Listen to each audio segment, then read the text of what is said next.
Can you guys see the presentation? Yes, ma'am. Okay, so good afternoon, guys. My name is Nimin Paul. I graduated from Wells University Doctor of Pharmacy in the year of 2018, and I've been in Canada for 3 years now. So right now, I'm just preparing for my license. I'm just waiting for my final exams to clear.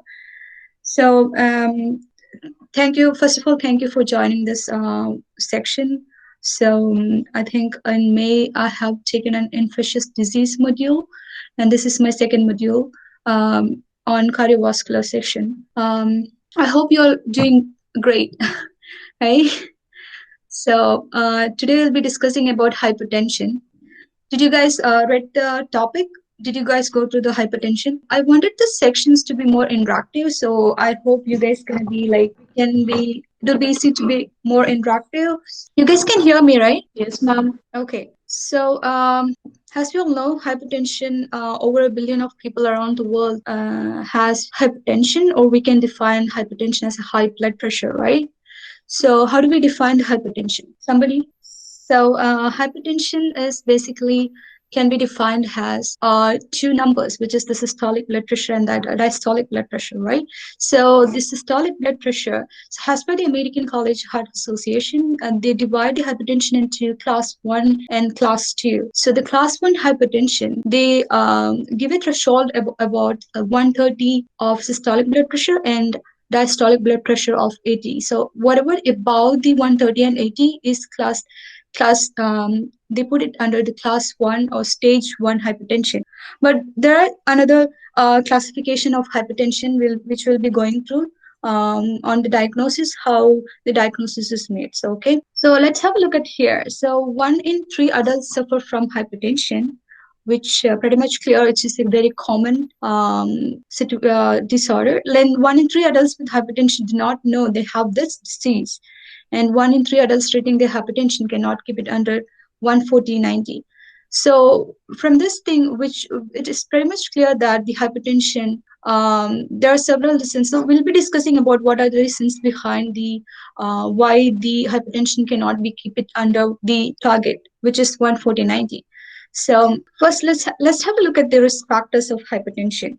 So here I divided the hypertension risk factors into 4 categories, which is the modifiable, non-modifiable, medical conditions, drugs, and substances. So what are the modifiable risk factors that can cause hypertension? You guys can leave a message in the chat box, right? Just speak up. You don't have to worry about if it's going to be wrong or right. Just you can leave the message. So what are the modifiable risk factors? So yes, so diet. Yes, diet, obesity, smoking, stress. All these are the modifiable risk factors. Excessive alcohol intake, right? And sedentary lifestyle. So the patients who with high sodium intake, high sodium diet, and low potassium or low in vegetable fruits. So everything matters. These are the modifiable risk factors. What are the non-modifiable risk factors? Family history of hypertension, right? And usually the hypertension is more prevalent in African Americans. So that is one of the non-modifiable risk factors. And age above 65 years in females and less than 45 years in males. So if you look into the medical conditions, what are the few medical conditions which can cause the hypertension? Diabetes, hyperlipidemia. All are the medical condition. These are the few. Yes, exactly, diabetes, right? And there are certain drugs and substances such as NSAIDs, symptomimetics. These can also cause hypertension. So it is really important to know about the drugs and substances which can cause hypertension.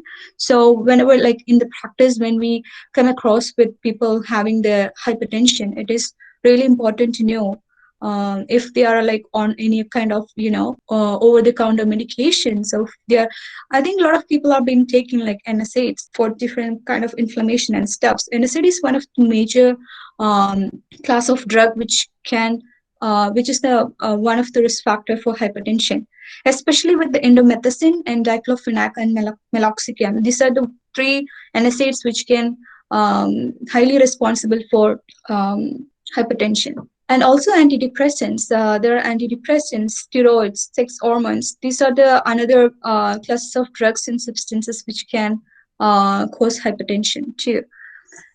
Now, we can actually diagnose the hypertension in office or out of the office, right? So how do we do the office diagnosis? So what do you guys think? Is the office diagnosis or out of the office diagnosis would be better? Yeah, so Rujika said office diagnosis. So I would say office diagnosis, usually the hypertension is made in office, but the most preferred one is out of office. Now, you might be wondering why the out of office diagnosis is really important, because there is something called white coat effect, which is like in the presence of doctor, the patients can get nervous and, it can actually increase the blood pressure above the threshold. So we usually prefer the out of office diagnosis than the office diagnosis. So how do we do that? We'll be going into the how the steps. So in the office diagnosis, there is we have the automated machine and non-automated machine, right? So again, automated machine is more preferred one because it actually gives you the average of 3 to 6 readings. When it comes to the non-automated, which we use like the sphygmomanometer, which we usually take the average of. So we usually take a series of 3 readings.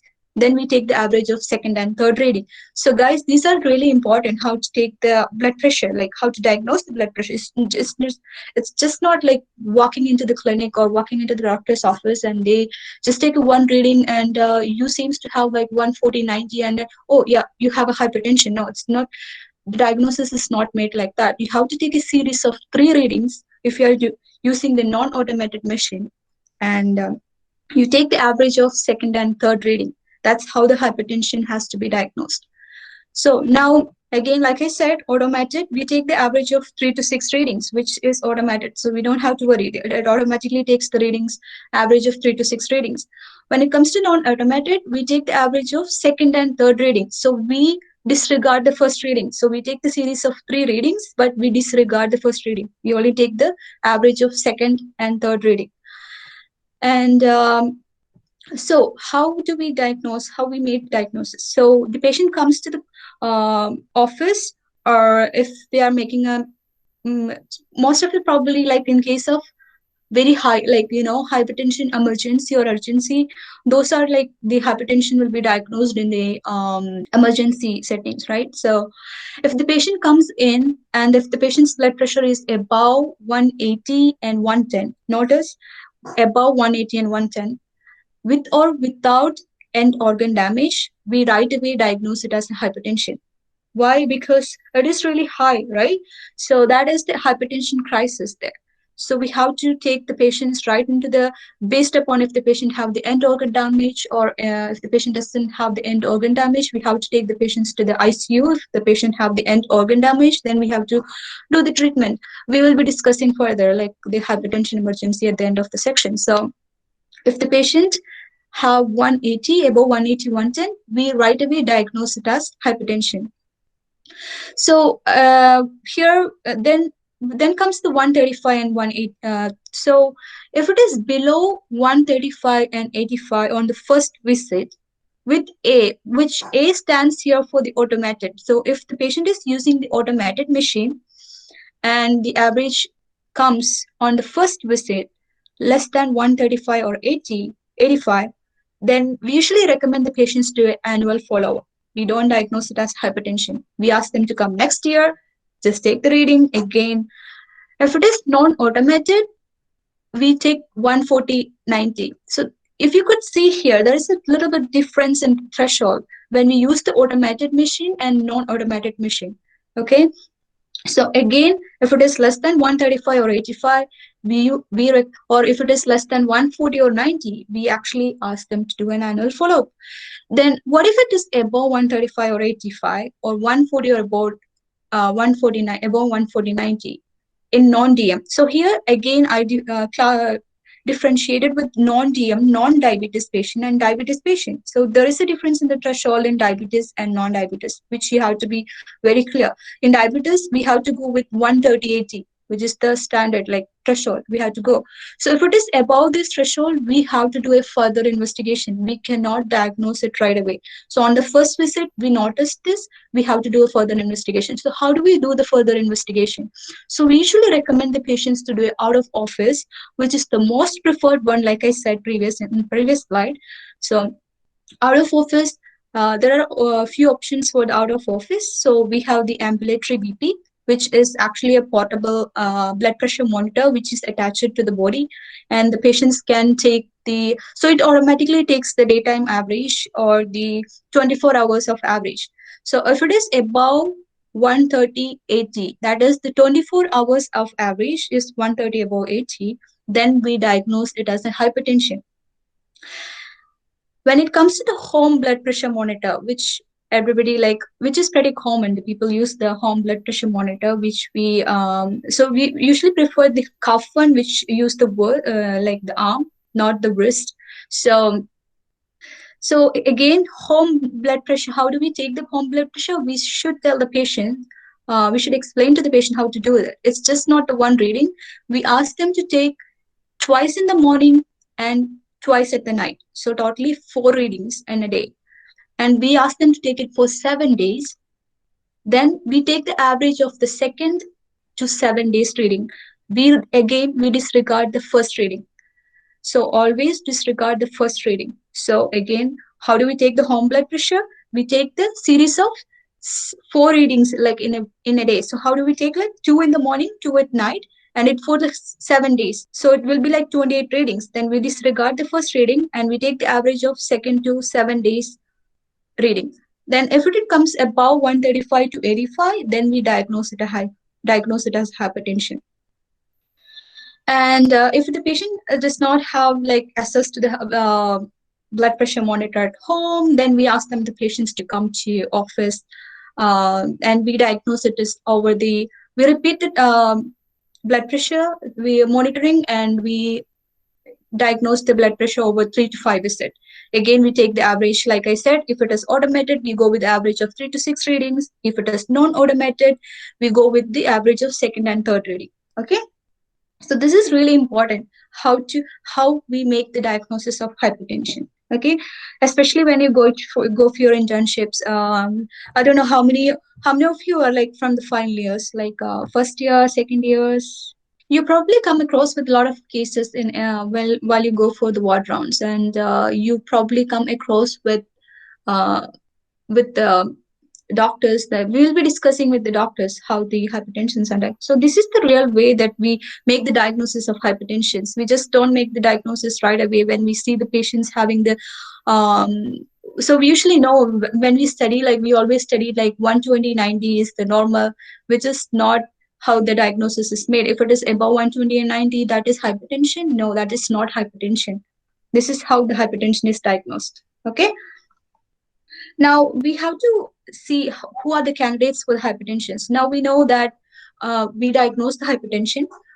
Again, we did the out of office. We diagnosed, everything is done. Now we should know who are the candidates for the treatment. We cannot treat everyone, right? So there is a classification. We have to we should know how to know how to do the treatment. So we can divide the population into low risk, high risk, the patients having the diabetes. So diabetes, as you could see here, diabetes is one of the main thing that we have to be very careful. The threshold is always 130/80. So if it is above 130/80, we have to, in patients with diabetes, we diagnose it as hypertension. Okay. So that is the one important thing that you have to know. Now, coming back to this, so we can categorize as low risk. So low risk is no end organ damage. They have no cardiovascular risk factors.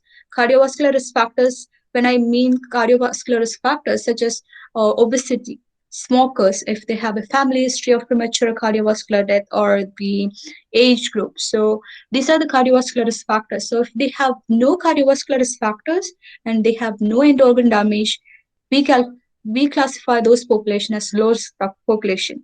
So those population, when it comes to, we can diagnose the hypertension, but we have to make sure which candidates are the best candidates we should start the treatment, right? So we should not, we always not start the treatment right away for all the patients we diagnosed hypertension. We have to be consider treatment in this low risk if the hypertension is above, like if the blood pressure is above 160 bar 100. So now you might be wondering, isn't it too much, like 160 above 100? Why we are waiting on like for 160 above 100? So usually what we do in this case is, so like I said, 140/90.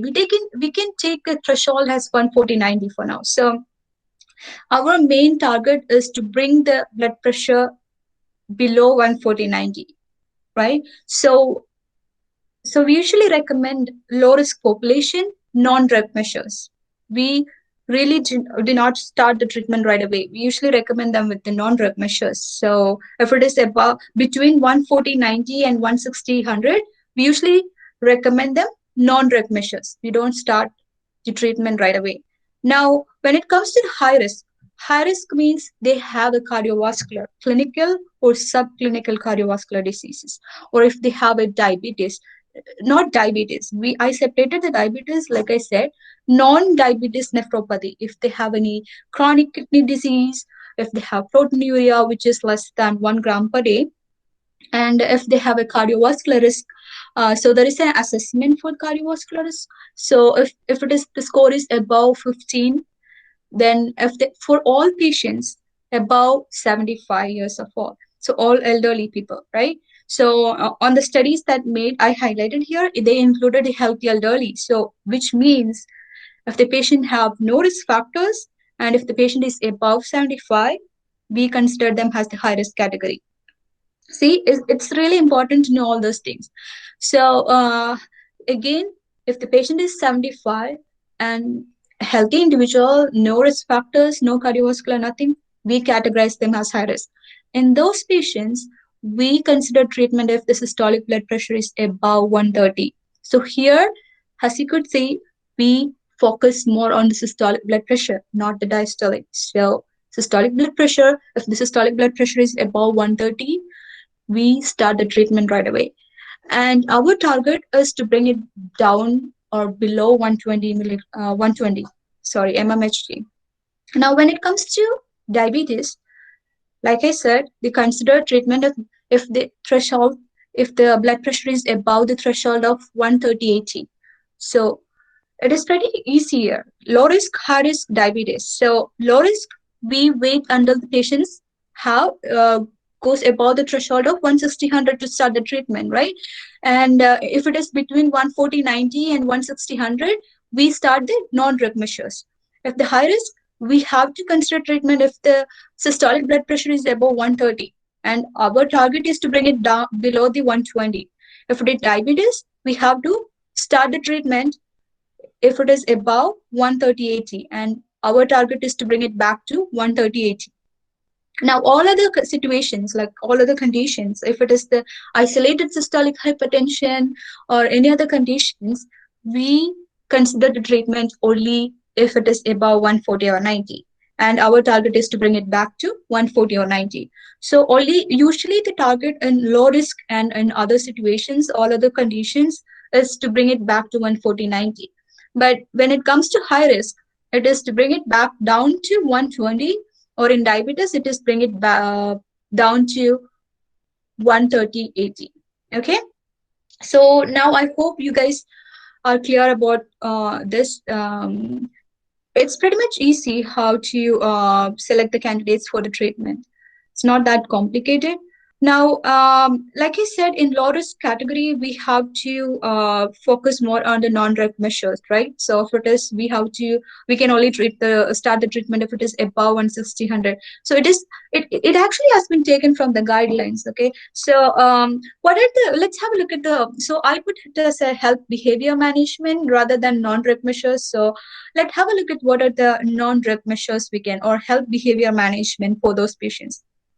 So we usually recommend this for everyone, not only for the low risk people, okay?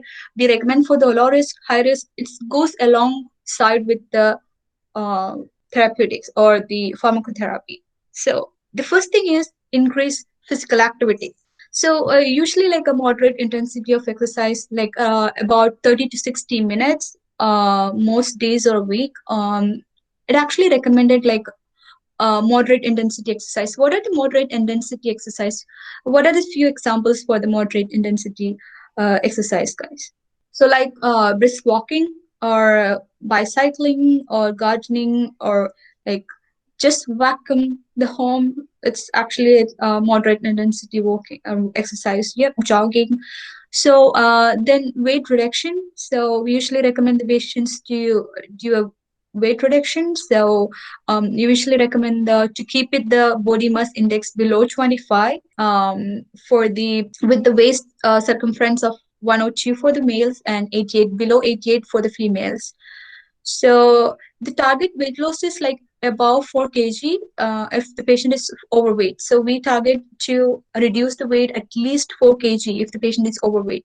So then abstain or reduce the alcohol consumption. So which is really important again. So less alcohol intake, right? 0 to 2 drinks per day. And dash diet.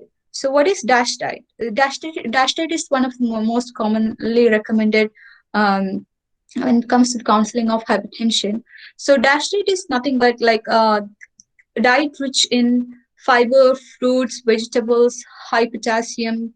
When I say high potassium, we have to make sure that people are not a risk factor or are not risk of hyperkalemia. Okay, like make sure that they are not taking potassium sparing diuretics or ACE inhibitors or ARBs, which actually can increase the potassium. So we have to be careful when we recommend the high potassium contained foods. So what are the few examples of high potassium containing foods? Banana, almonds, right? So then fiber, fruits, vegetables, low fat dairy comes in the dash diet, and also foods with low in cholesterol, saturated fat, sodium, all this comes in the dash diet. Again, reduced sodium intake, which is really important. Reduced increased potassium intake. Again, I'm repeating. We have to be very careful when we give the increase, when we recommend the patients with increased potassium intake. We have to make sure there is no risk associated with hyperkalemia.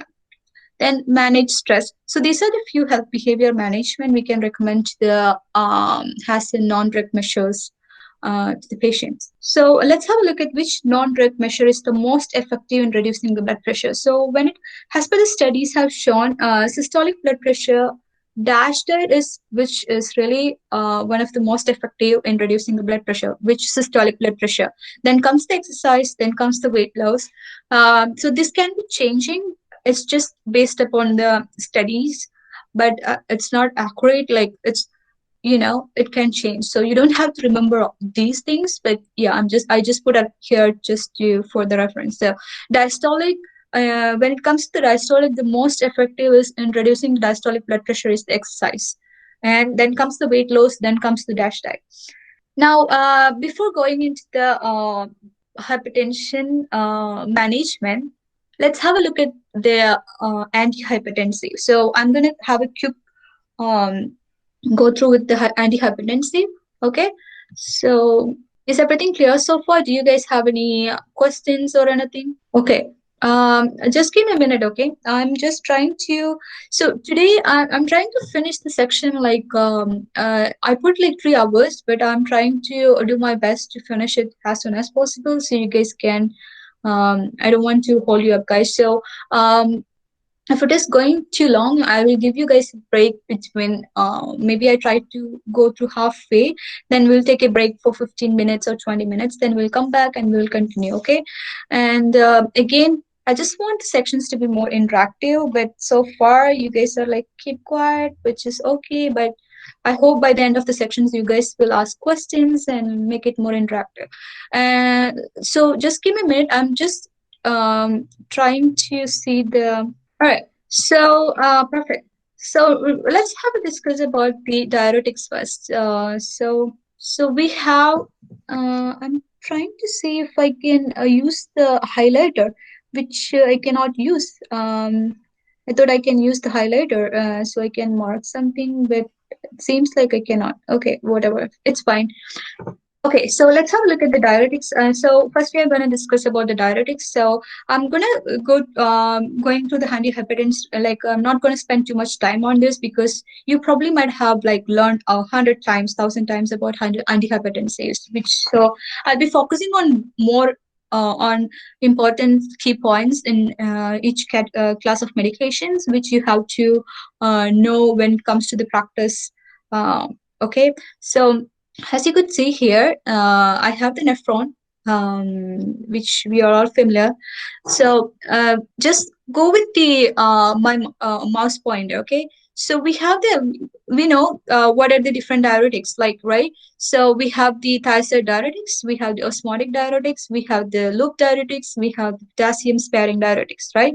So usually um, the thiazide diuretics works up here in the distal convoluted tubules, okay? And the loop diuretics works in the loop of Henle, right? And the potassium sparing diuretics work up here, which actually reabsorb the potassium, right? And it spare the potassium. So this is the place, proximal convoluted tubules, where the osmotic diuretics work. So I just want to give where the diuretics works, just give a glance. That's why I put up this nephron image. So again, osmotic diuretics work up here in the proximal convoluted tubule, and loop diuretics, which is right away like loop stands for loop of Henle's, right? So loop diuretics work in the loop of here, loop of Henle, and the distal convoluted tubules here, the thiazide diuretics works, and here where the potassium sparing diuretics works. Okay, now let's have a look at the thiazide diuretics. So we usually indicate the thiazide diuretics, and so just be careful with these things because it's not just the indications and contraindications. I put up the important informations which you have to remember. Okay, so indications: uncomplicated hypertension. What is uncomplicated hypertension, guys? How do you say that uncomplicated hypertension? So uncomplicated hypertension means hypertension, there is no other factors or anything. There is no other comorbidities, I would say. So there is no uh, chronic kidney disease or any other condition. So that is called as uncomplicated hypertension. Okay. So thiazide diuretics is recommended for uncomplicated hypertension, isolated systolic hypertension, diastolic hypertension, diabetes without albuminuria. So again, diabetes without albuminuria. When it comes to diabetes with albuminuria, we recommend the ACE inhibitors, which is the first line for the diabetes with albuminuria. What is the albuminuria? So albuminuria means that there is a problem with the kidney, right? Sorry, there is a problem with the kidney. So that means like the patient is having a nephropathy or something. So we usually recommend ACE inhibitors for those patients, not thiazide diuretics. So ACE inhibitors is the first line for those patients. And when then again non-DMCKD. So we can give thiazide diuretics in non-DMCKD patients with edema. So when I say edema can be due to congestive heart failure. It can be due to steroids. Right? And prevention of renal calculi. Why? Because thiazide diuretics, one of the side effect, right, of electrolyte abnormality, which is one is hypocalcemia, right? So we usually recommend it increases the serum calcium level.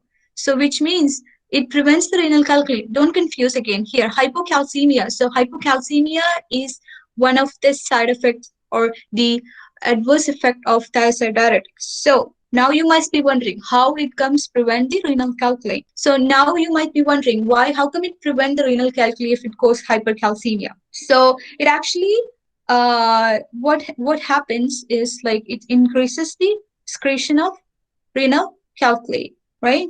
So the thiazide diuretics hypercalcemia. They again diabetes insipidus.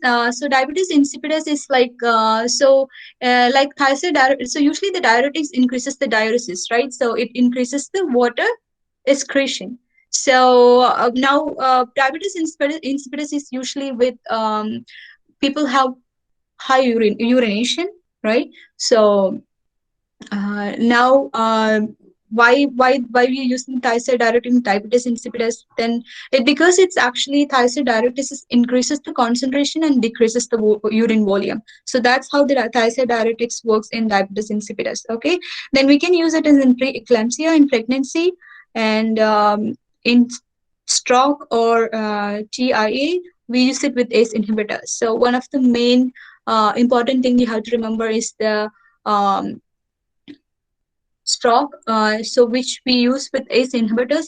So one of the commonly prescribed combination is for the stroke is the if you might have come across with any medication list. I don't know if you guys may remember this, the combination of indapamide and perindopril, which is the most commonly prescribed combination of ACE. It comes as a single pill combination, so we don't have to basically give perindopril and indapamide. It comes in a combination pill, so which is the most commonly used combination for the stroke.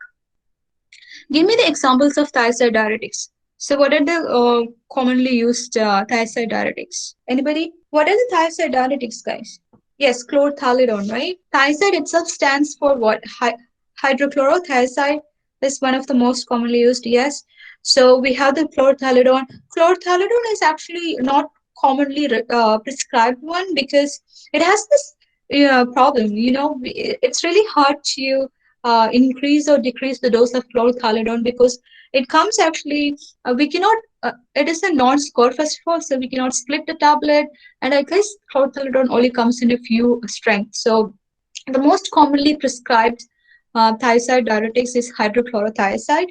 So I'm not sure if you guys have come across with hypertension cases.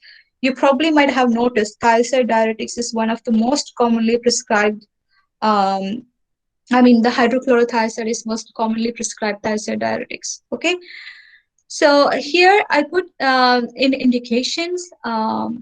Going back to the indications, I put ascites, but I mentioned in the bracket like contraindicated in hepatic coma. So we'll be discussing about it because again, it is really important to know that we can use the thiazide diuretics for ascites, but it is absolutely contraindicated in hepatic coma.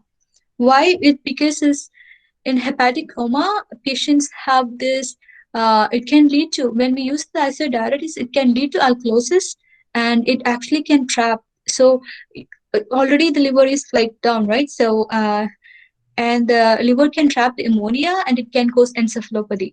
That is the main reason that we should not recommend the thiazide diuretics. It is contraindicated in hepatic coma, but we can use it in ascites. So ascites, again, it's something related to liver condition, but still we can use the thiazide diuretics. Okay, so here the indications, I would say you have to remember diabetes without albuminuria. So again, if the patients have the albuminuria in diabetes, we recommend the ACE inhibitors as first line, not thiazide diuretics. So uncomplicated hypertension. When I say uncomplicated hypertension, we usually recommend in people below 60 years, not the diuretics. The uncomplicated hypertension. So it is, thiazide diuretics is actually a good choice for African Americans. So if you look into the ACE inhibitors or beta blockers, it actually is not effective in African Americans, but thiazide diuretics. So we usually recommend the thiazide as an initial management in when it comes to African Americans, especially in patients with uncomplicated hypertension. So what if the patient have a really volume overload? Just say an example, if the patient have a congestive heart failure and a patient have the congestion, right? Congestion which is due to the fluid overload. So in case of hypervolemia, we usually recommend the loop diuretics, which is most preferred than the thiazide, because loop is more potent when it comes to diuresis compared to thiazide diuretics. Okay, and one more important thing you have to remember is we should not use indapamide when it comes to non-DMCKD, because indapamide is actually can cause toxicity. So we usually don't recommend. Repeat, yes. So when it comes to fluid overload, if the patient have congestive heart failure and we really have to focus on reducing the fluid overload. The patients have come to the emergency or like admitted, and the patients have really high fluid overload. We recommend loop diuretics. Loop diuretics means furosemide. When it compared to thiazide, loop is more potent when it comes to diuresis. So diuresis might what, like excretion of sodium and water, right? So out of the body. So when it comes to hypervolemia, we usually prefer the loop diuretics over the thiazide diuretics. Okay, why? Again, loop is more potent when it comes to diuresis compared to thiazide diuretics. What are the few contraindications? So hypersensitivity. Diuretics, most important thing you have to remember is sulfa allergy. So it seems like cross sensitivity is very rare. So when it comes to cross sensitivity, what is cross sensitivity means? Like like if you're using the same drug class of drugs, so we use the hydrochlorothiazide, and the patients seems to have the allergy, sulfa allergy, and it can cause the same class of medication can cause or produce the same kind of reaction. So it actually has cross sensitivity reaction between the classes, like in the same class of medications. But in here, it is rare. But we usually consult to the physician if we have to switch from one thiazide to other thiazide. We usually recommend the metolazone, which is again a thiazide diuretics, which have the cross sensitivity is very unlikely. But again, if the patient have a history of the hypersensitivity or sulfa allergy, we usually monitor for 6 months once we initiate the metolazone therapy. Okay. The one important thing is all drugs with sulfa group. Those people who are taking the medications with sulfa group, we have to be very careful. We have to counsel them avoid the sun exposure because they are can be more sensitive to the sunlight. So avoid the sun exposure. Now, when it comes to spironolactone, usually don't have the cross sensitivity. I guess it's actually a good choice, like the spironolactone. But when I see spironolactone, which we all know that spironolactone is potassium sparing diuretics, right? So usually the thiazide diuretics, THD stands for thiazide diuretics, LD is loop diuretics, okay? So these have the hypersensitivity reactions for the sulfa allergy. So except the ethacrynic acid, which is a loop diuretic. So, and also the spironolactone. But spironolactone we usually don't recommend for the hypertension. Again, we do not recommend spironolactone as a monotherapy for, again, please careful, has a monotherapy. We do not recommend spironolactone as a monotherapy for hypertension. We usually recommend the spironolactone has in combination with other diuretics or other class of medication. So the main reason why we are giving the spironolactone is to prevent the what? Hypokalemic condition, which is actually the diuretics can cause what? Hypokalemia.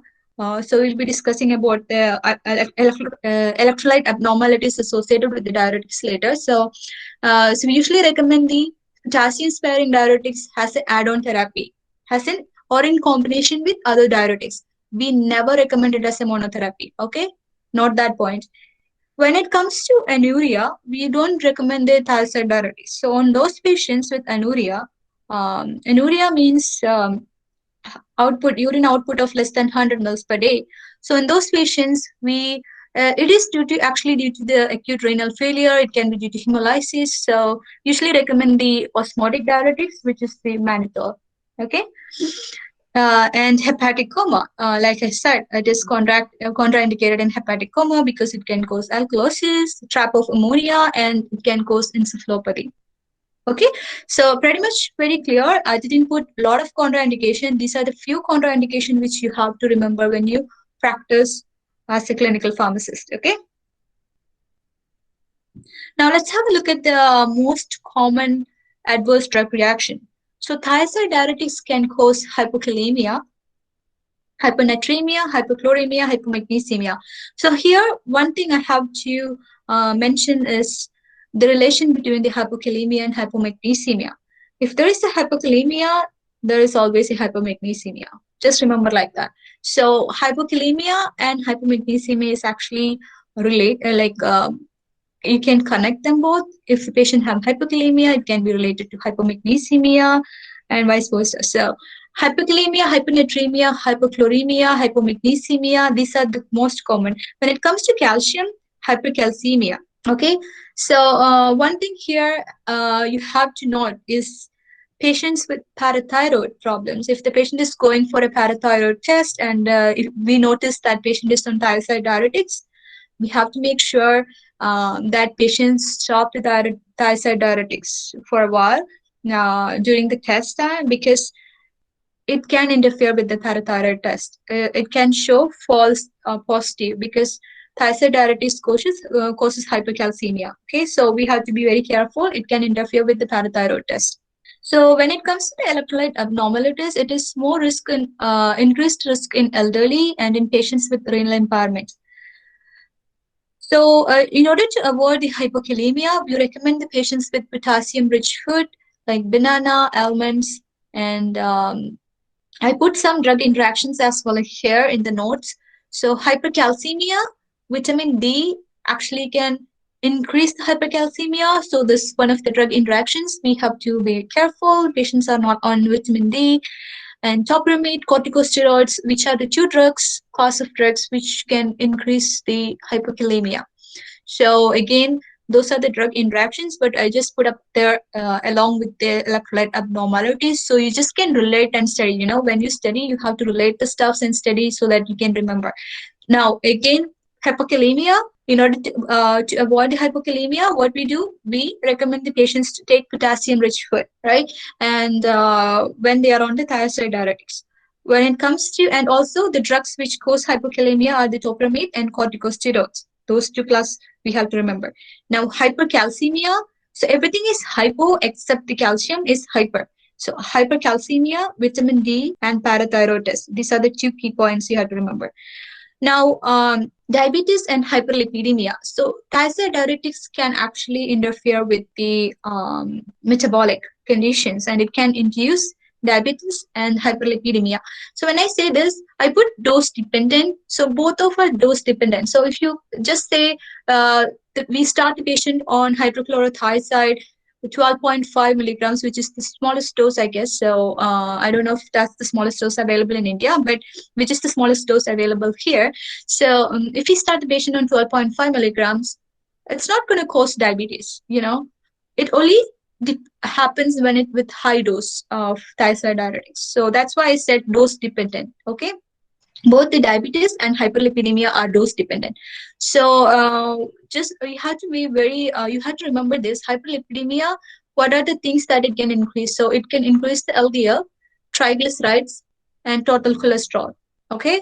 So again, diabetes and hyperlipidemia both are dose dependent. So why it has actually happened? Because thiazide diuretics can cause hypokalemia, right?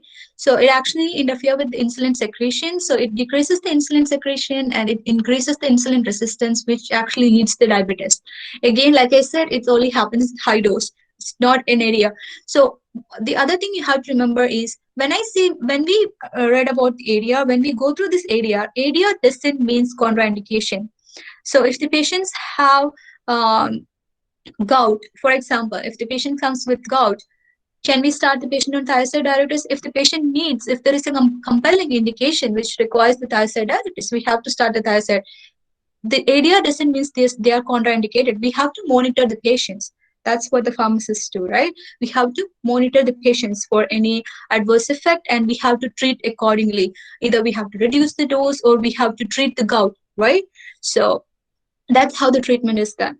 So in gout, it can increase the uric acid level of the in patients. So hyperuricemia, which is the one condition. So we have to be very careful here. I put the tetracyclines, which is the one of the drug which can increase the uric acid level. Again, it's the drug interaction.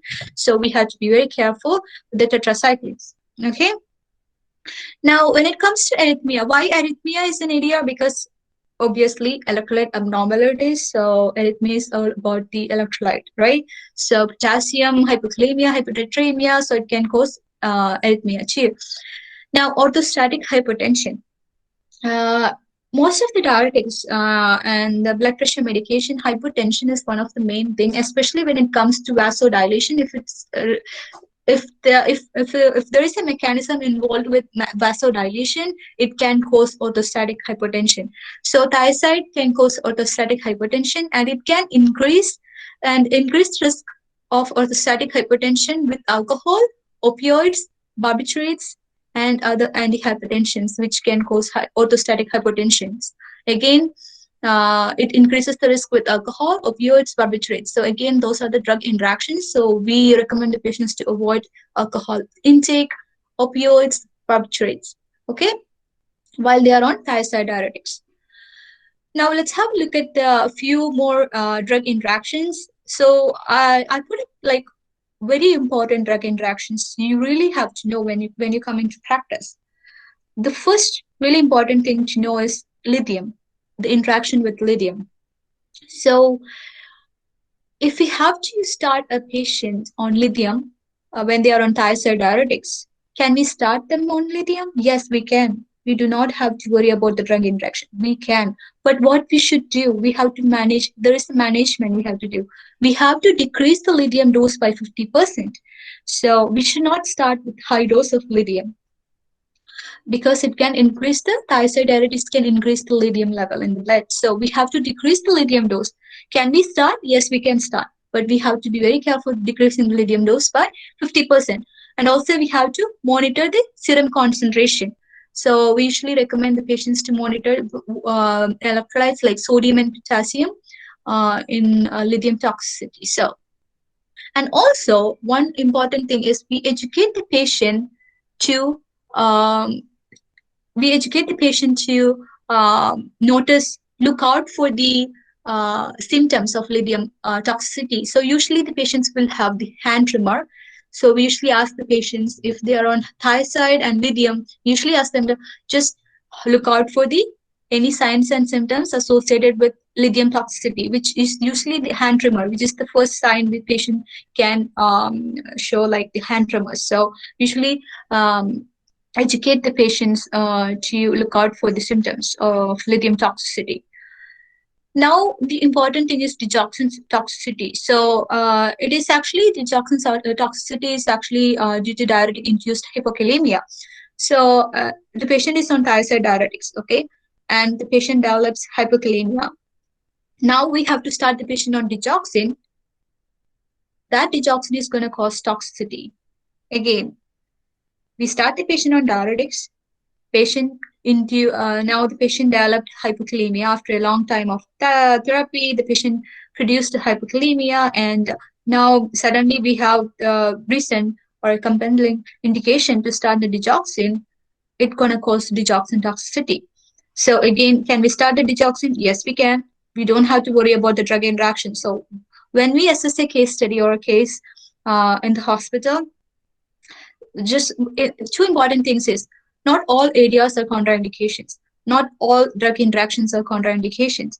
So there are certain absolute contraindications we should follow, but most of the cases, the physicians usually go with the benefit versus risk thing, you know. So they see a drug interaction, it interacts, we should not give. It's not like the treatment goes. We have to be, that's where the pharmacist comes. We have to monitor the patients, we do the serum electrolytes and stuff, and we make sure the patient is okay. So like I said, in gout, we start the treatment for gout too. So in digoxin toxicity, so in digoxin, can we start the digoxin? Yes, we can start the digoxin, but we have to monitor the electrolytes, especially the potassium and magnesium. And also we have to make sure the patient is not on potassium sparing diuretics. Here we have to important one thing, we have to be very careful. The patient is not on potassium sparing diuretics. Okay. Oh, sorry, it's not so we usually recommend, I made a mistake. So we usually give the patient with potassium sparing diuretics. So can we give the potassium? Because the digoxin toxicity is induced by hypokalemia, right? So we usually give the patient potassium sparing diuretics. So the most commonly used prescribed potassium sparing diuretics in this situation is triamterene, Trimodulin is like a good choice, a first choice of potassium sparing diuretics we give when it comes to digoxin toxicity, which is induced by hypokalemia. Okay. Now, increased risk of allopurinol induced hypersensitivity reaction. So, allopurinol can increase the risk of hypersensitivity effect. And we all know allopurinol is also used for gout, right? So there is another interactions you have to remember is the usually the thiazide diuretics can cause hyperuricemia. So it actually can reduce the effect of the gout medications. So that is another thing you have to remember. Then other drug interactions are NSAIDs. So we already discussed about the drugs that can worsen the hypertension, right? In the first risk factors slide, we discussed about certain drugs that we have to. So those drugs are the one thing. So NSAID is always one important drug class of drugs you have to remember all the time. NSAID is always one of the main, which is the most common cause. Like when it comes to a lot of studies, NSAID is most of the common cause risk factor stands out. So you always should remember the NSAID, especially with the indomethacin, meloxicam. These are the like top class of medications which can actually main risk factors for the hypertension. So you have to remember the NSAIDs. NSAIDs, quinidine. Quinidine is the antiarrhythmic. So again, arrhythmia. So ADR. So quinidine is an antiarrhythmic. So you see the drug interactions, how you relate that. Alcohol, barbiturates, opioids. This can hypertension. This associated with hypertension. Cholestyramines can interact with the thiazide diuretics and other drugs which can worsen the hypertension also. Okay, so these are the again a few drug interactions and like the area that you have to remember. Now the key notes are we have to monitor serum creatinine. So we usually don't recommend thiazide diuretics in patients with creatinine clearance less than 45 mL per minute. Okay, so in those cases, in those population, we usually prefer the loop diuretics or metolazone. Metolazone is the thiazide diuretics, but we can use metolazone, which is okay in this population. So we have to be very careful with this monitor. So again, that is the duty of the pharmacist, right? To monitor the sellout. So we have therapeutic drug monitoring, right? we have to monitor serum creatinine, blood urea nitrogen, electrolytes, like we said. It can cause hypokalemia. Everything is hypo except the calcium. Calcium and uric acid. Both are hyper, okay? When it comes to thiazide diuretics.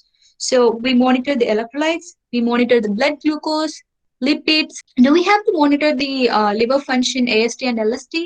Sorry, AST and ALT. Do we have to monitor when the patient is on thiazide diuretics? Do we have to?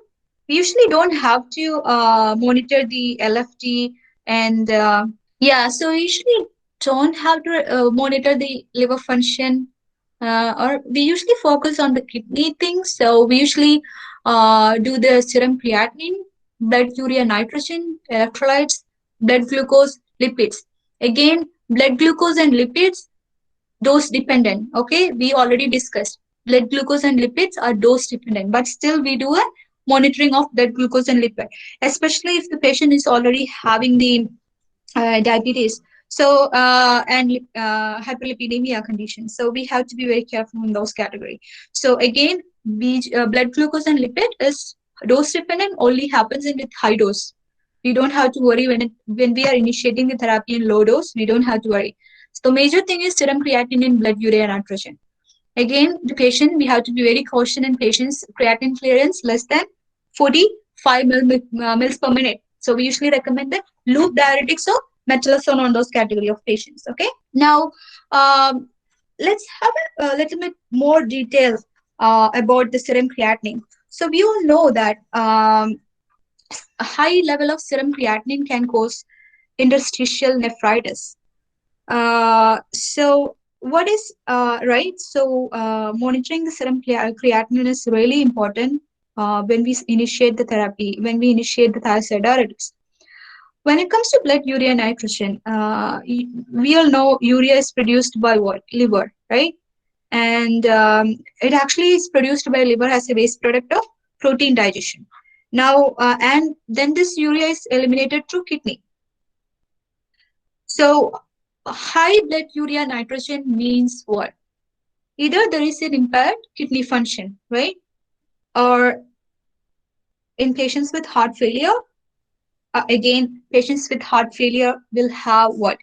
Heart failure have congestion. So that means it can cause impaired kidney function. So patients with heart failure can have high blood urea nitrogen.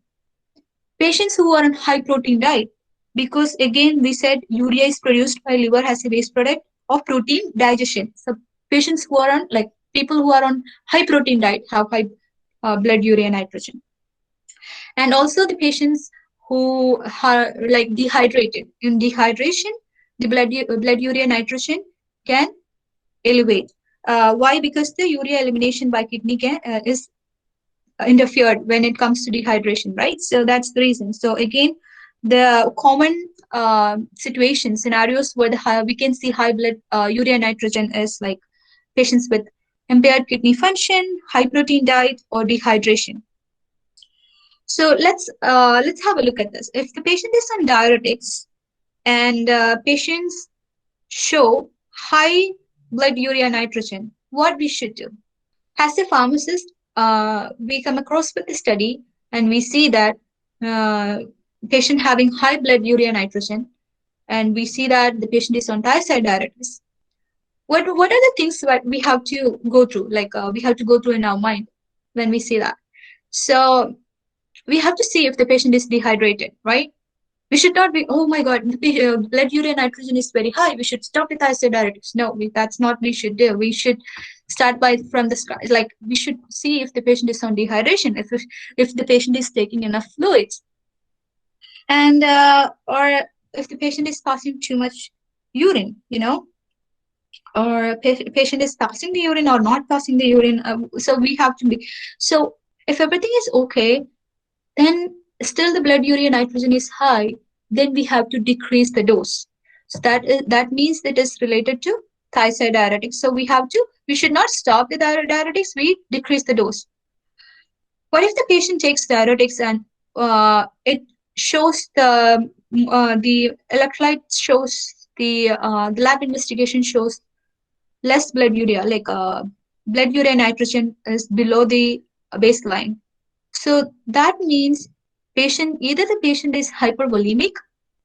So again, patient is hypervolemic. So, or patient having a liver damage. So liver damage means, so usually the liver produces the urea, right? If there is a liver damage, liver cannot produce the urea. So it can reduce the blood urea nitrogen. So either the patient having a liver damage. So that means liver is not able to produce the urea. So we have to do the further investigation to see if the patient having a liver damage.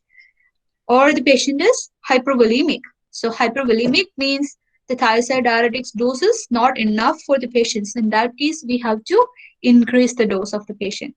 Increase the dose of the thiazide diuretics. Okay. So, so those are the main things you have to, again, serum creatinine and blood urea nitrogen. Again, let's have a quick revision, like blood urea nitrogen. If the patient is on diuretics and high blood urea nitrogen, we have to see if the patient is dehydrated or if the patient is passing too much urine, or then in that case, we have to decrease the dose. If the patient is on diuretics and shows below the baseline blood urea nitrogen, if below the baseline, then we have to increase the dose. That means the patient is still hypervolemic, okay? Or the patient have any underlying liver damage. So in that case, we have to see if we have to take liver function test and stuff, and we have to see if the patient is having any underlying liver damage or anything. Okay. Now, thiazide diuretics can be taken with or without food. Again, these are the counseling tips.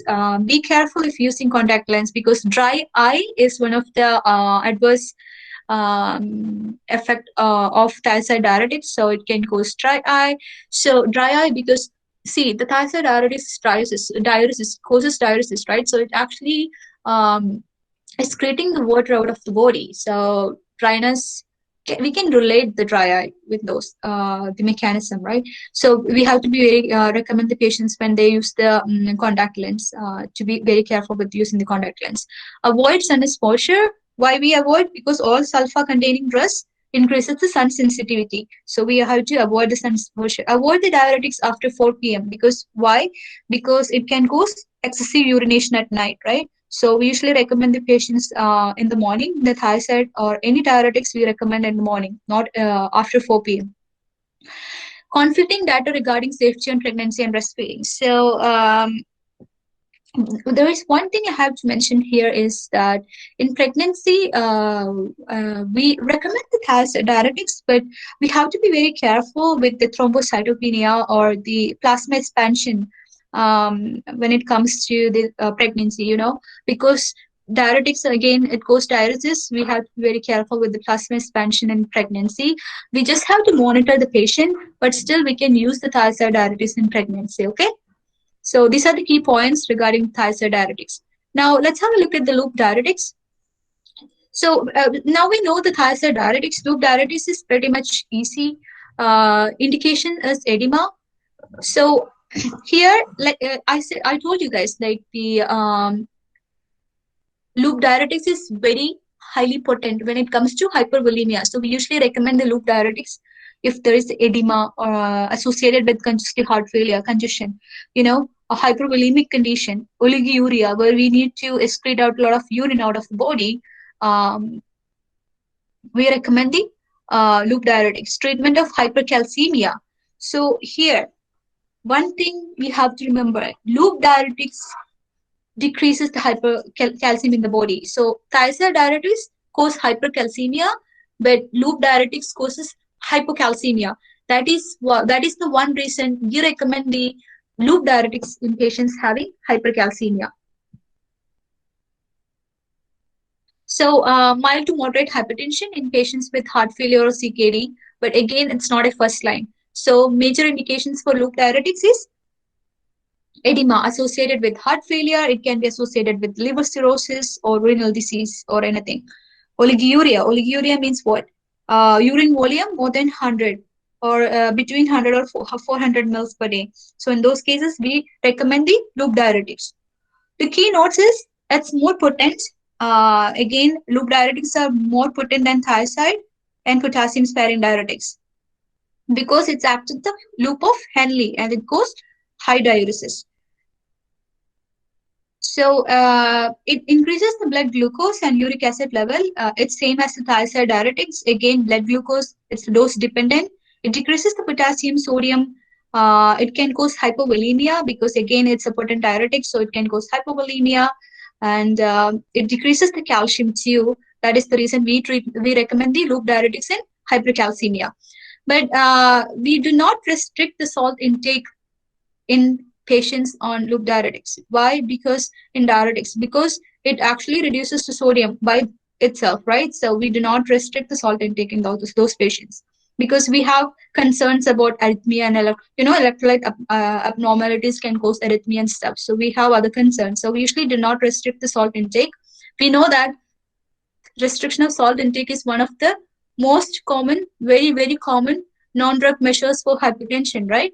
But again, we have to be very careful. Discontinue prior to surgery. So we usually discontinue the loop diuretics prior to surgery. So we usually, if it is IV furosemide, we discontinue 2 days prior to surgery, or if it is oral, we discontinue 1 week prior to surgery. Why? Because it increases the effect of neuromuscular blocking agents. Okay, so that is one of the things that you have to remember. Avoid dose after 4 p.m. Again, excess urination, right? So we have to avoid the nighttime diuresis. That's why. Orthotoxicity. So usually once we initiate the loop diuretics, it's actually like 6 months. Onset is kind of approximately 6 months. It can actually, the early symptoms is like tinnitus. Then it can cause permanent deafness too. So we have to be very careful when when we recommend the other drugs that can cause autotoxic, like aminoglycosides. Those are the autotoxic drugs. So it can increase the risk of autotoxicity. So cisplatin and so drugs, the autotoxic drugs. So we have to be very careful when we recommend the autotoxic drugs. So that's all about the loop diuretics. When it comes to spironolactones, again, like I said, potassium-sparing diuretics, spironolactone. So I only mentioned the spironolactone, not the epileron. So which is because spironolactone is which commonly prescribed one. Like I said, spironolactone, potassium-sparing diuretics never used as a monotherapy in hypertension. It always used as an add-on with the other diuretics. In order to the main use of spironolactone is to in the treatment of hypokalemia. Okay, so there is not pretty much to explain here. The one thing is like we have to contraindication with unfractionated heparin and low molecular weight heparin that you have to remember.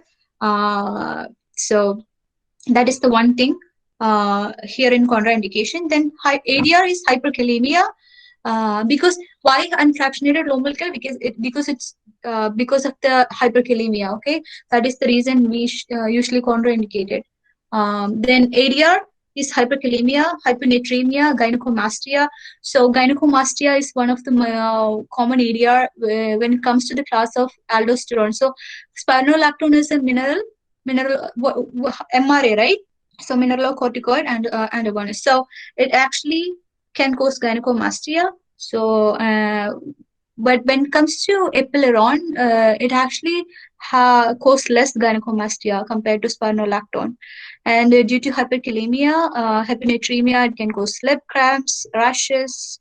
Due to the hypersensitivity reactions, again, we mentioned in the first slide, cross sensitivity. There is no cross sensitivity or hypersensitivity compared to thiazide. Spironolactone has less hypersensitivity reaction. We have to monitor the serum creatinine and potassium. Once we initiate the therapy, we have to monitor it for 3 days and 1 week after initiating the therapy. Okay, and we have to make sure we discontinue the therapy if the potassium is above 5 millimoles. So once we initiate the therapy, before initiating the therapy itself, we usually go with the potassium. We do the lab investigation for potassium. If it is above 5.6 or some, we usually don't recommend spironolactone. Like I said, spironolactone is for the hypokalemia, right? So we have to make sure to monitor the potassium level 1 week after initiating the therapy and discontinue if the potassium is above 5 millimoles per liter or 5 milliequivalent per liter. Okay. Now, let's move on to the angiotensin converting enzyme inhibitors, ACE inhibitors, right? So, what are the ACE inhibitors? What are the common ACE inhibitors? So, everything that ends with pril, right? So, give me a few examples of ACE inhibitors, guys. Enalapril. Yeah, enalapril, perindopril, captopril, lisinopril, fosinopril. There are a lot of prils, right? So, everything that ends with prils is ACE inhibitors. So indication is first line for heart failure.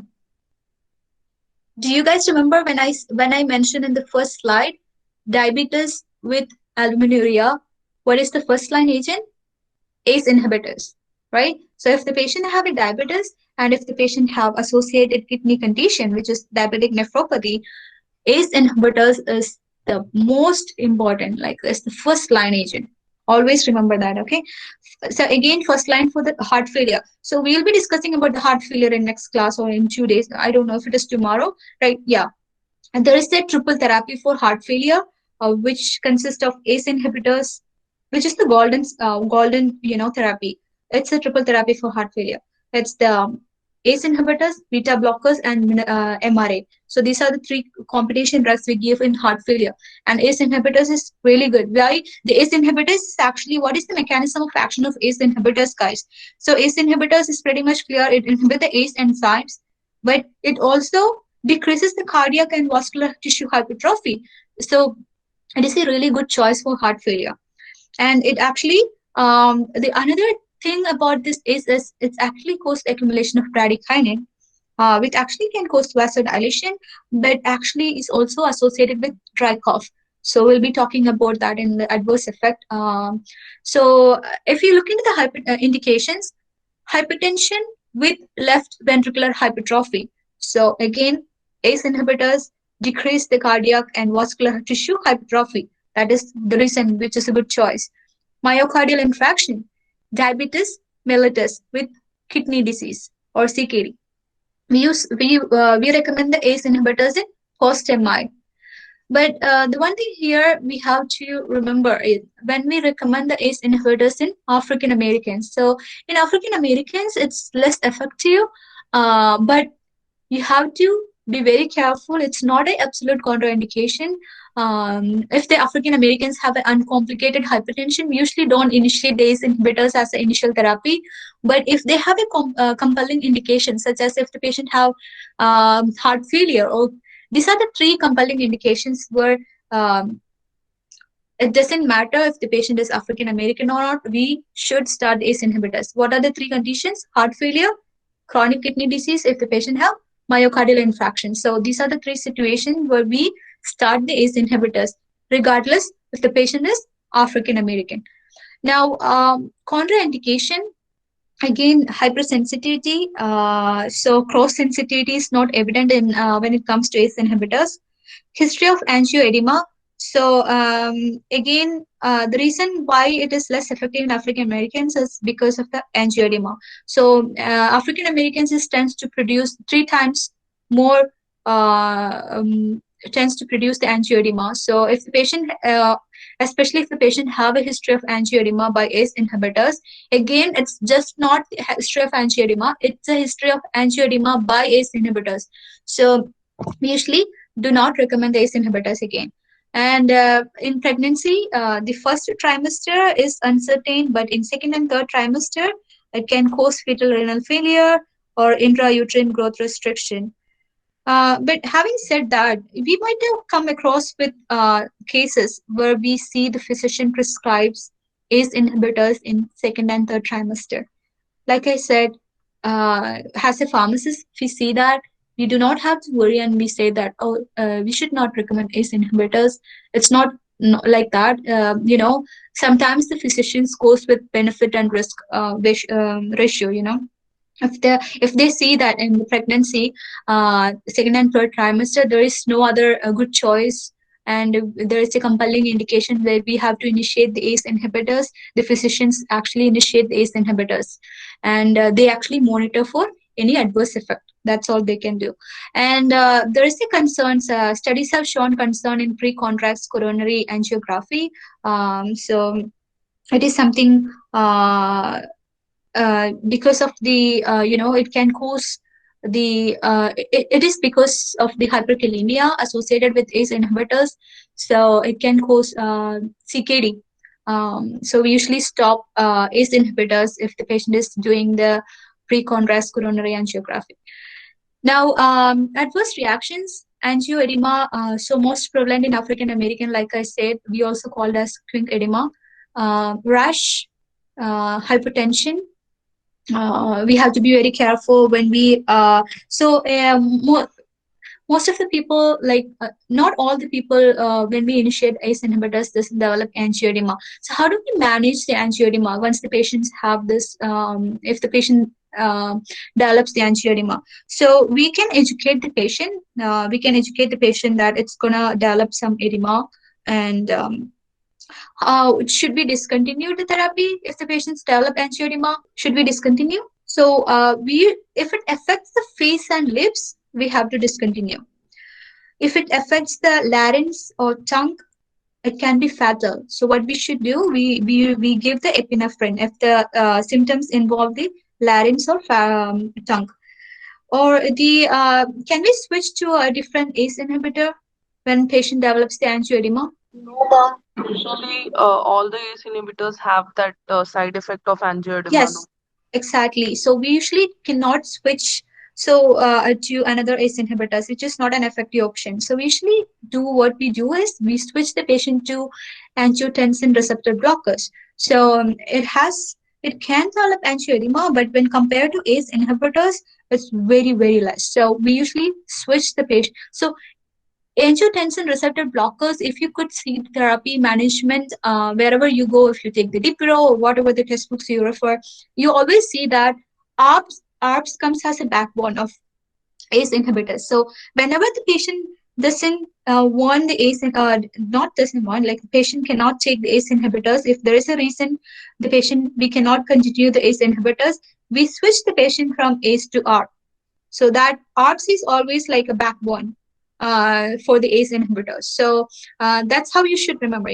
When we cannot use the ACE inhibitors, we switch them to ARB. So ARB is always a switching option. Okay. So rashes, again, like we said, hypersensitivity, concerns of hypersensitivity, but there is no cross sensitivity. So if the patient develop a rash with captopril, can we switch to a different ACE inhibitors? Yes, we can, because there is no cross sensitivity between the class. So we can switch the drug into perindopril or something. Again, when it comes to hypertension, it actually increases when there is a volume depletion.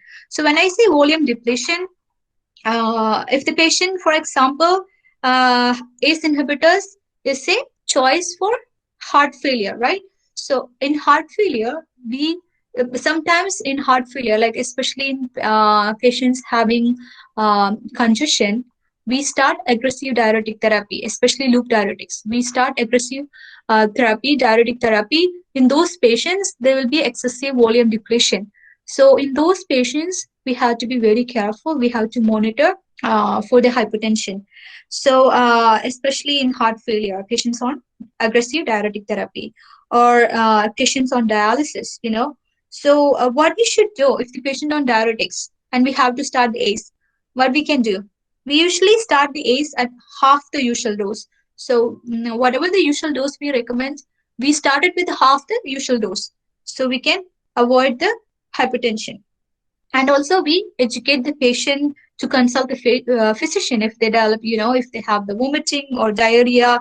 Why? Because decreases the it can cause volume depletion, right? So volume depletion can increase the hypertension, increase the risk of hypertension. So whatever the things that cause hypertension, we have to educate the patient. If the patient vomit, or if the patient have diarrhea, or if the patient have decreased fluid intake, we have to educate the patient to consult the physician. So we usually, after initiating the ACE inhibitors, we usually monitor the blood pressure for 2 hours post first dose.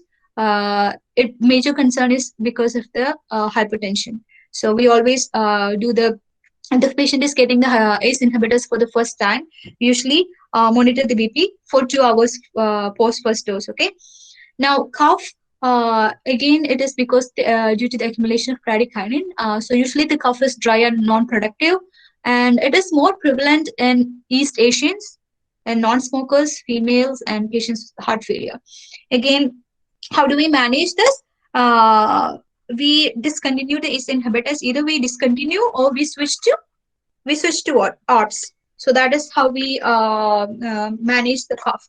There is something called sodium chromoglycolate, which is available over the counter, which is not the effect is not clear. Sometimes I have seen physician recommends the sodium chromoglycolate for patients developing cough associated with the ACE inhibitors. Now, the another major thing we have to concern is hyperkalemia. So I have highlighted with the blue color. At least you have to know these adverse reactions, which I have highlighted with blue color. Hyperkalemia is one of the major concern with ACE inhibitors. So we have to discontinue if the potassium goes above 5.6 millimole per liter. So that is the one thing. So again, potassium, we have to monitor the potassium level, right? So impaired renal function. When I say impaired renal function, if you look at a lot of test books, we might have come across with patients with kidney disease, like solitary kidney. What is solitary kidney? Can we use ACE inhibitors in patients with solitary kidney? We know that impaired renal function is adverse reaction, but can we use solitary kidney? Means of patients having only one kidney. Actually, we could see in most of the test book, it comes under the ADR. We should not use. It actually a risk factor for acute renal failure, solitary kidney, or if the patient have a bilateral artery stenosis. But as per the Kudoki guideline and the urology of American urology guidelines, it seems like they recommend the ACE inhibitors in those group of patients. what we have to do is in solitary kidney, it's actually one of the first choice. It actually can reduce or slow the progression of hypertension. So we usually recommend, but what we have to do is we have to monitor the patient for acute renal failure, because it can increase the risk of acute renal failure. So we just have to monitor, but still we can use in those patients. We just have to use in caution. Okay. Now, other things are hepatotoxicity, neutropenia, granulocytosis. So it actually increases with immunosuppressants. If the patient is on immunosuppressants, chances are high. And what we do is, how do we manage? We monitor the leukocytes and educate the patient. Impaired renal function, like I said, again, we already discussed about impaired renal function. Then photosensitivity. Do we have to worry about the photosensitivity? Uh, Usually the captopril, because captopril is the only drug which has the sulfa group. So again, we said that all the sulfa containing drugs we have increases the sun sensitivity. So when it comes to, if the patient is on captopril, we have to be very careful to counsel the patients to avoid the sun exposure. So only the captopril is concerned with the photosensitivity. Then excessive dose cause reversible tachycardia. Because why reversible tachycardia? Because when BP decreases too much, when we give the ACE inhibitors, and if the BP decreases too much, it increases the heart rate to compensate that. That's why it causes the tachycardia, which is reversible. Okay, and also it can cause hypertension and vascular collapse. So these are the adverse drug reactions. Now let's have a look at the drug interaction. So it's pretty much same with the diuretics here. Lithium toxicity, allopurinol, it can increase the hypersensitivity of allopurinol. Drugs that increase the potassium, we have to be very careful, like potassium sparing diuretics, potassium supplements. The another thing, we have to be very careful. There are patients who take salt substitutes, like instead of sodium chloride, some patients go with potassium chloride. So those things we should not miss. So we should, when we do them, take the history of patient, we have to be very careful. We should not miss this. Like, so patients who use the potassium substitute salt, potassium chloride or something like that. So the drugs that can increase, what are the common drugs, like sulfur, the antibiotic, which the Bactrim. I don't know if it is the same as in India. We call it Bactrim. I don't know, like the sulfamethoxazole and trimethoprim combination, which can increase the potassium, and cyclosporin, so NSAIDs. So these are the drugs that increase the potassium level. So we have to be very careful with those drugs. And foods which high rich in potassium, like banana. Then the other thing here is the insulins and anti-diabetes medications, DM agents, especially when hypoglycemia. So when we initiate the ACE inhibitors, usually it causes hypoglycemia for the first week in patients with renal impairment. So we have to be very careful if the patient is on insulin and anti-DM agents, especially sulfonyl ureas are more potent to cause hypoglycemia, right? So those class of medications, we have to be very careful. And a DPP-4 inhibitor. DPP-4 inhibitors is not due to the hypoglycemia. I put here because it can cause, it can increase the risk of angioedema. So DPP, that is one of the drug interaction. Then tricyclic antidepressants, antipsychotics, which can decrease the blood pressure. So we usually monitor 1 to 2 weeks after initiation or dose increase. Then we usually do annually. So again, after initiating the dose, we monitor the patient for 1 to 2 weeks. Then whenever there is a dose increase, we monitor the patient. Then we monitor the patient annually. If the potassium is goes above 5.6, we discontinue the therapy. There is no question. We right away discontinue it. Serum creatinine above 30% of the baseline, we discontinue the ACE inhibitors. So 2 situations we discontinue the ACE inhibitors is serum creatinine above 30% of the baseline, we discontinue the ACE inhibitors. And if the potassium, we discontinue if it is above 5.6. Okay. So what are the counseling tips? We recommend the patients to take it with or without food.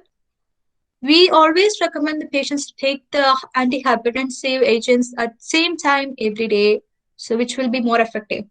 Continue taking medication even if you do not feel any better. That is the one most common thing we have to tell the patients. Non-adherence is one of the major factor for not controlling blood pressure. So continue taking medication even if the patient do not feel any better.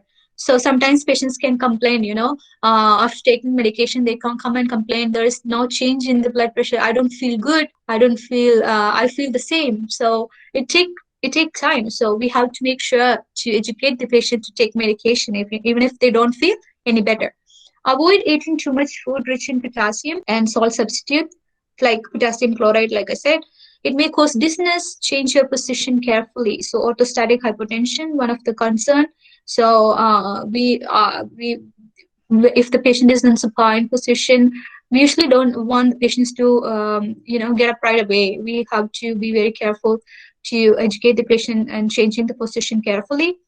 When it comes to, we usually can crush and chew tablets of captopril. So if the doctor call you and ask, can I cut this tablet, the ACE inhibitors? Can I, if the patient have trouble with swallowing the tablets, can we crush or chew the um, tablet or mix it with some applesauce or anything? Yes, we can. And even the ramipril capsule can be opened. Okay, so that is not an issue. So that is the common counseling tips for ACE inhibitors. Now, when it comes to ARBs, there is nothing much to explain about ARBs. All the adverse effect, all the things is pretty much same as the ACE inhibitors. Like I said, ARBs are the backbone of ACE. So whenever the patient cannot tolerate the ACE inhibitors, we switch to ARBs. So it's pretty much simple. So there's a question here. Switching patients from ACE inhibitors to ARB is an option in patients who take ACE inhibitors and develop option hyperkalemia, angioedema, renal failure, all of the above. Which one is the right answer? So far we have discussed. So you should know it should be. Anybody?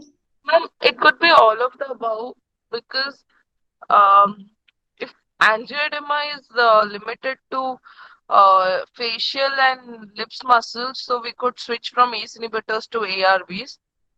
And uh, um, Mhm. even in severe renal failure, it could be. So yeah, you are right. But the answer is angioedema, not all of the above. Why it is? Because the question carefully. Just let's read the question again. Switching patients from ACE to ARB is an option in patients who take ACE inhibitors and develop. So if the patient develop hyperkalemia, can we switch from ACE to ARB? No, because ARBs also produce hyperkalemia. I told you guys, like ARBs and ACE have similar adverse effect and stuff. So can we switch? No, we cannot. Can we switch in patients with angioedema? Yes, we can, because angioedema and cough are the two things where we can switch ACE to. If the patient cannot tolerate the ACE inhibitors, we can switch ACE to ARBs. What if the patient have renal failure? We cannot switch. Why? Because ARBs also cause renal failure. So the right answer is angioedema. And so only two situations where we can switch ACE to ARB. One is cough. The second one is angioedema. Okay, so do not forget that. So in future, if you come across with any case studies, and if you see, if the doctor asks you, oh, the patient is developing having acute renal failure, or the patient having hyperkalemia, can we switch ACE to ARB? You should say right away, no, we cannot, because ARBs can also cause hyperkalemia and renal failure. But when the patient's having dry cough and a severe dry cough, and the physician is concerned about it, and the physician is asking a suggestion for you, can we switch ACE to R? Yes, we can. So in that case, we can recommend the physician to switch ACE to R. Also, when it comes to angioedema. Okay. All right. Now, combining the ACE and ARBs can cause all of the following, except what? Worsen renal impairment, increased risk of syncope. Worsen heart failure, increased risk of stroke, decreased BP. Any guess, guys? Ma'am, option D. Option D. Did you say D? Yes, ma'am. Uh, no. The option C is the right answer. So here, just remember this rule. Ace and R, you cannot combine those. It's not this is not a recommended combination. ACE and ARBs can increase the renal impairment, it can increase the risk of syncope, it can worsen the cardiovascular events. So stroke, whatever you call it, like all the cardiovascular events, it can increase the risk. It can decrease the BP. Except in heart failure. Heart failure is the only situation or the only indication where we use the combination of ACE and ARBs. Again, heart failure is the only indication. It's the only indication where we use where we see the combination of ACE and ARBs. Again, when I say that, it is not commonly used combination. Why? Because it has a lot of adverse effect. It can cause a lot of adverse effect. But if you see anywhere, if you see a combination, just make sure that patient having the heart failure. Otherwise, we should not use the combination. Okay, so the only indication where we can use the combination of ACE and ARB is heart failure. Don't forget this. Okay. Now, have a quick look at the direct renin inhibitors. So aliskiren is the direct renin inhibitors. So we usually don't see pretty much this drug has been like in a prescription. It is not commonly prescribed drug, but again, the mechanism of action is it directly inhibit the renin. And again, it used in hypertension with or without diuretics. It is recommended as a additional agent or a combination agent with diuretics or dihydropyridine calcium channel blockers. So DHP, CCB, don't confuse it. It's dihydropyridine calcium channel blockers. Okay, it is contraindicated in pregnancy and lactation. History of angioedema. With ACE or ARBs, we don't like history of angioedema. We don't recommend the aliskirins. Again, it is not given in combination with ACE and ARBs. Why it is contraindicated? Because it can cause the pretty much the ADR. If you see, it is pretty much similar to ACE and ARB. So we don't recommend in combination with ACE and ARB. And the other stands out here. The ADR is nasopharyngitis and gout, which are the ADR which you usually don't see in ACE and ARB. So that's the two different areas that you have to remember here. Avoid use with cyclosporin, azoles, antifungals, and grapefruits. Again, we have to be very careful with the potassium supplements and drug that can increase the potassium level. So again, it's the same as ACE and ARBs. Okay, so let's jump into beta blockers. So beta blocker is going to be a really fantastic sections because the beta blockers, we can classify the beta blockers in very different ways. So here we classified into cardioselective. So we know how the beta blockers, what is the mechanism of action of beta blockers? First of all, let's say let's see the mechanism of action. How does the beta blockers act? Can anybody explain?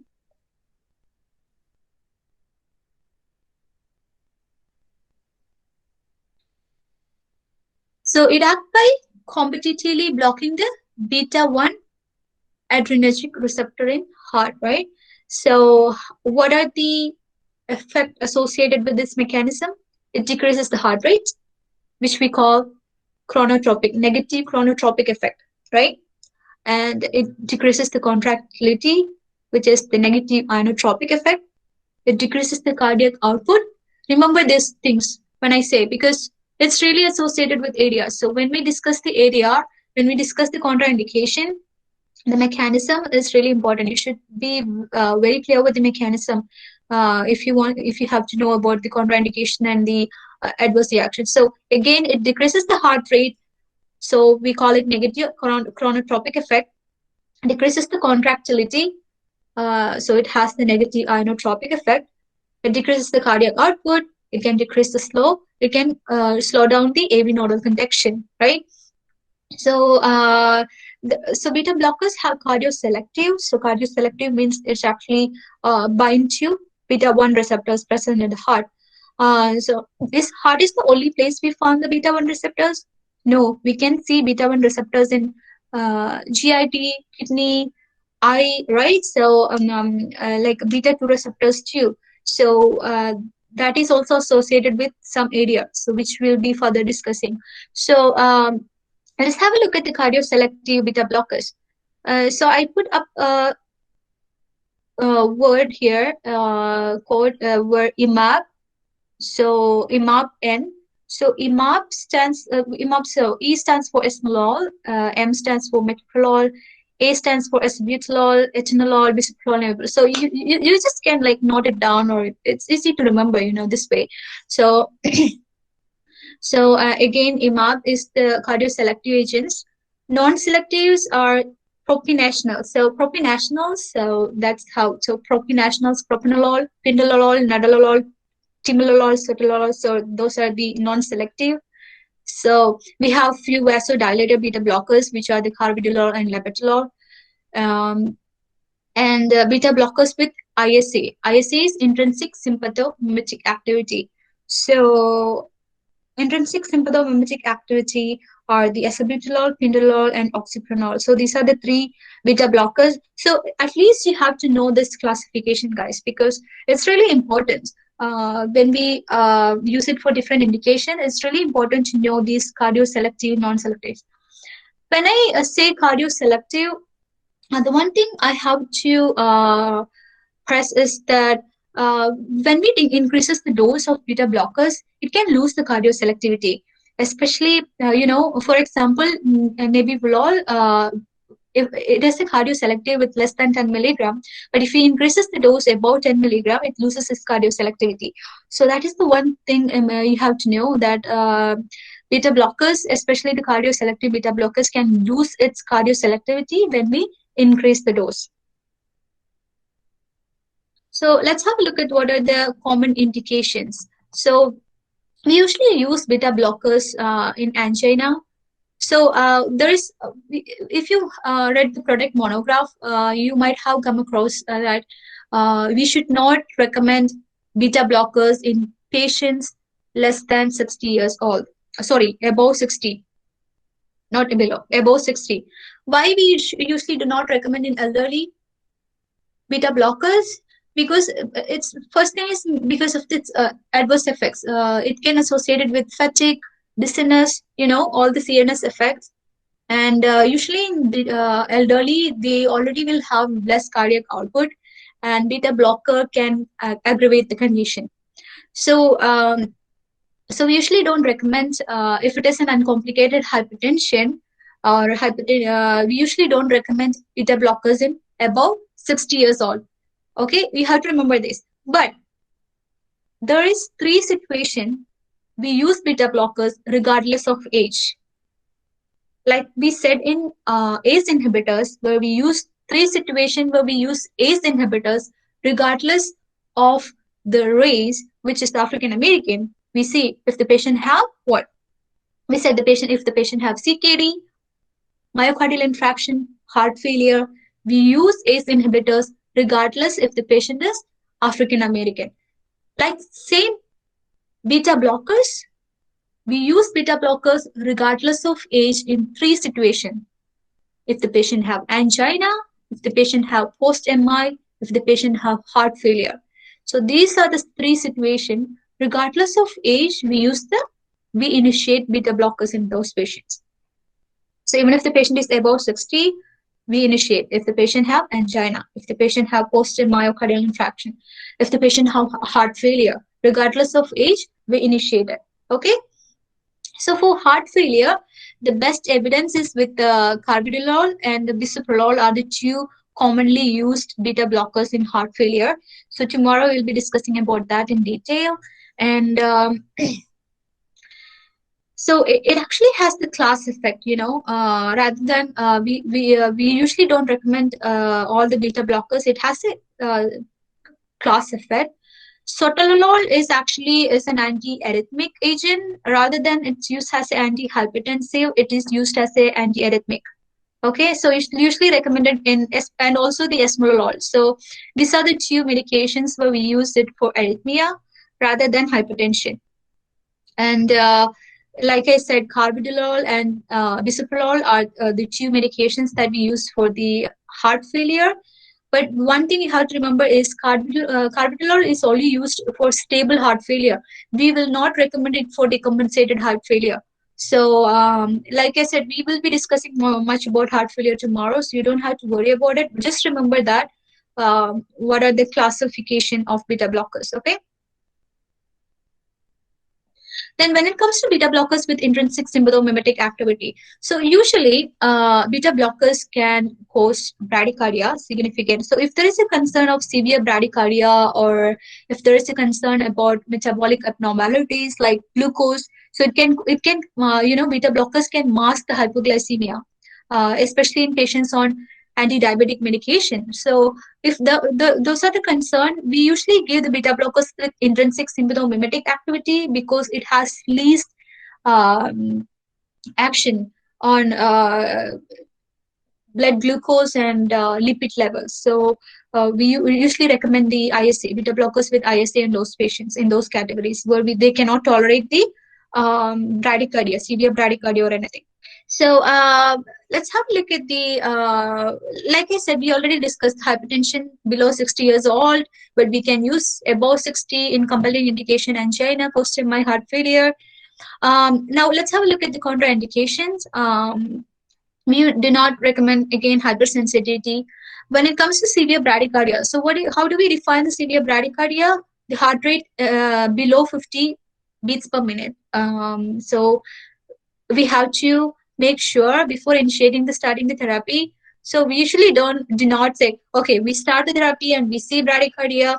It's not like that. We have to make sure to check the heart rate before we initiate the therapy. So if the blood heart rate is below 50 bpm, we have to make sure the heart rate is above 50 bpm before initiating the therapy. So what we can do in this case, we can switch the patient, or we can start the patient in beta blockers with intrinsic sympathomimetic activity. Why? Because it has less effect on bradycardia. The beta blockers with intrinsic sympathomimetic has less effect on bradycardia. So we can start patients in those situations. We can start on patients with acebutolol or pindolol. Okay. Now, peripheral artery diseases. Peripheral artery disease is one of the contraindication. Again, severe condition only. If the patient have PAD, few examples of PAD is like Raynaud phenomena or intermittent claudication. We initiate the therapy? Yes, we initiate only in case of severe PAD. So usually the PAD is associated with beta 2 blockage. It is mediated with beta 2 blockage. So we can initiate low dose cardioselective agents, or we can give the patients beta blockers with intrinsic sympathomimetic activity in those conditions. But it's not an absolute contraindication. Okay. Then patients with cardiogenic shock, if the patient have a decompensated heart failure. So tomorrow we'll be discussing in detail. We said we recommend beta blockers in heart failure, but there is a compensated heart failure and decompensated heart failure. So we do not recommend in decompensated heart failure. Why? Because beta blockers has negative inotropic effect, right? It decreases the contractility, it decreases the cardio output. Already the patient is having decompensated heart failure. That means the patient cardiac output is very less. So ejection fraction is very less. So in those cases, can we recommend? No, we cannot. We contraindicate. We should not recommend the beta blockers in decompensated heart failure. Now let's have a look at the common area. So in associated with cardiovascular system, the most common is orthostatic hypertension and bradycardia. Orthostatic hypertension is most common with vasodilator beta blockers, especially the labetalol and the carvedilol, which we discussed here. The vasodilator beta blockers, two beta blockers. So, again, orthostatic hypertension mainly induced by labetalol and carvedilol. So what we do is like if we do a rapid titration of this medication, we have to make sure that patient remains supine for 3 hours post dose. So that's what we do. And bradycardia is one of major concern. Again, in severe bradycardia, either we can increase, we can switch the patient to beta blockers with intrinsic sympathomimetic activity. And also we have to be very careful if the patient is on other medications which can increase the risk of bradycardia, such as known dihydropyridines, calcium channel blockers, or amiodarons, or digoxin. So these are the medications which can increase the bradycardia. So we have to be very careful if the patient is on those drugs. And like I said, we can consider beta blockers with ISA in those patients. CNS patients can develop fatigue, headache, sleep disturbance. Patients complains about having vivid dreams and stuff when the patient is on beta blockers. So fatigue, headache. So one of the reasons that we don't recommend in elderly is because of the CNS side effects. And respiratory bronchospasm. So again, if the patient have asthma and COPD. So can we recommend beta blockers in asthma and COPD? Yes, we can.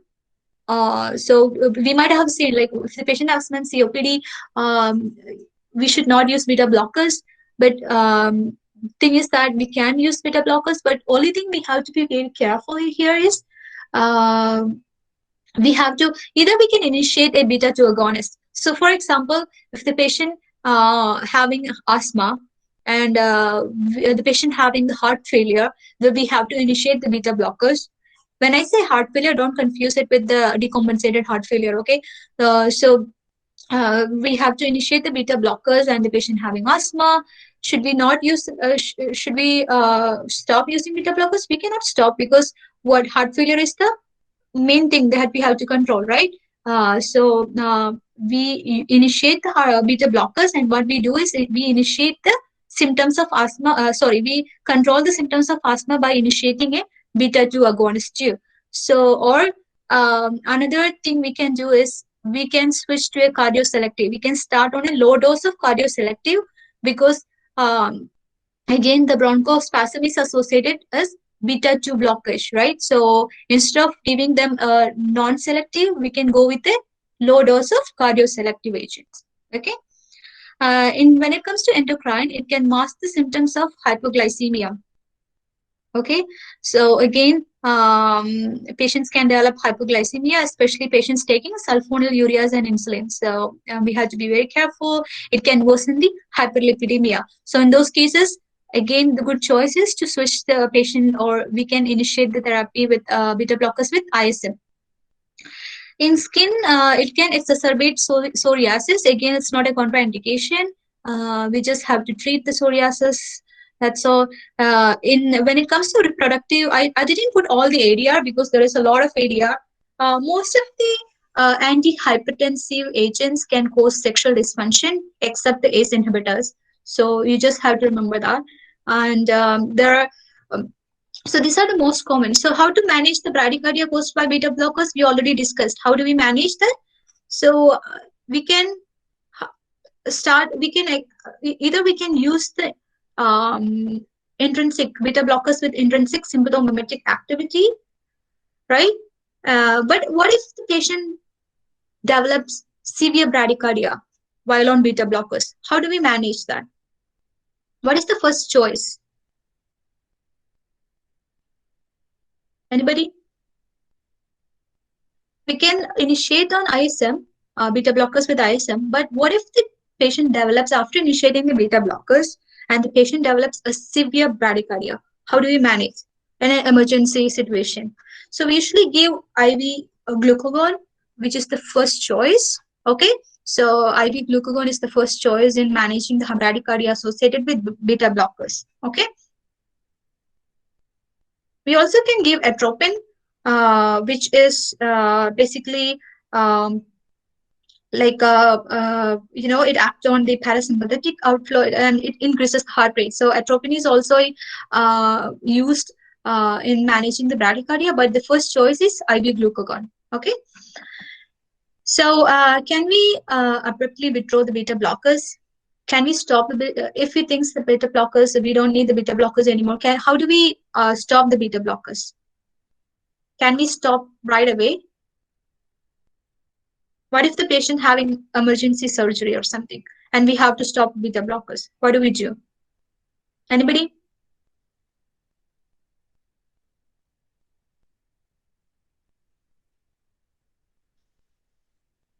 So we cannot actually withdraw abruptly.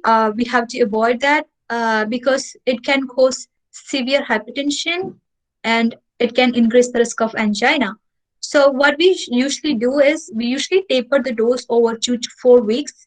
Remember, we have to taper the dose over 2 to 4 weeks if we have to stop the beta blockers. But what if there is an emergency surgery? What we can do? We cannot wait. If it is an elective surgery, yes, we can taper the dose over 2 to 4 weeks.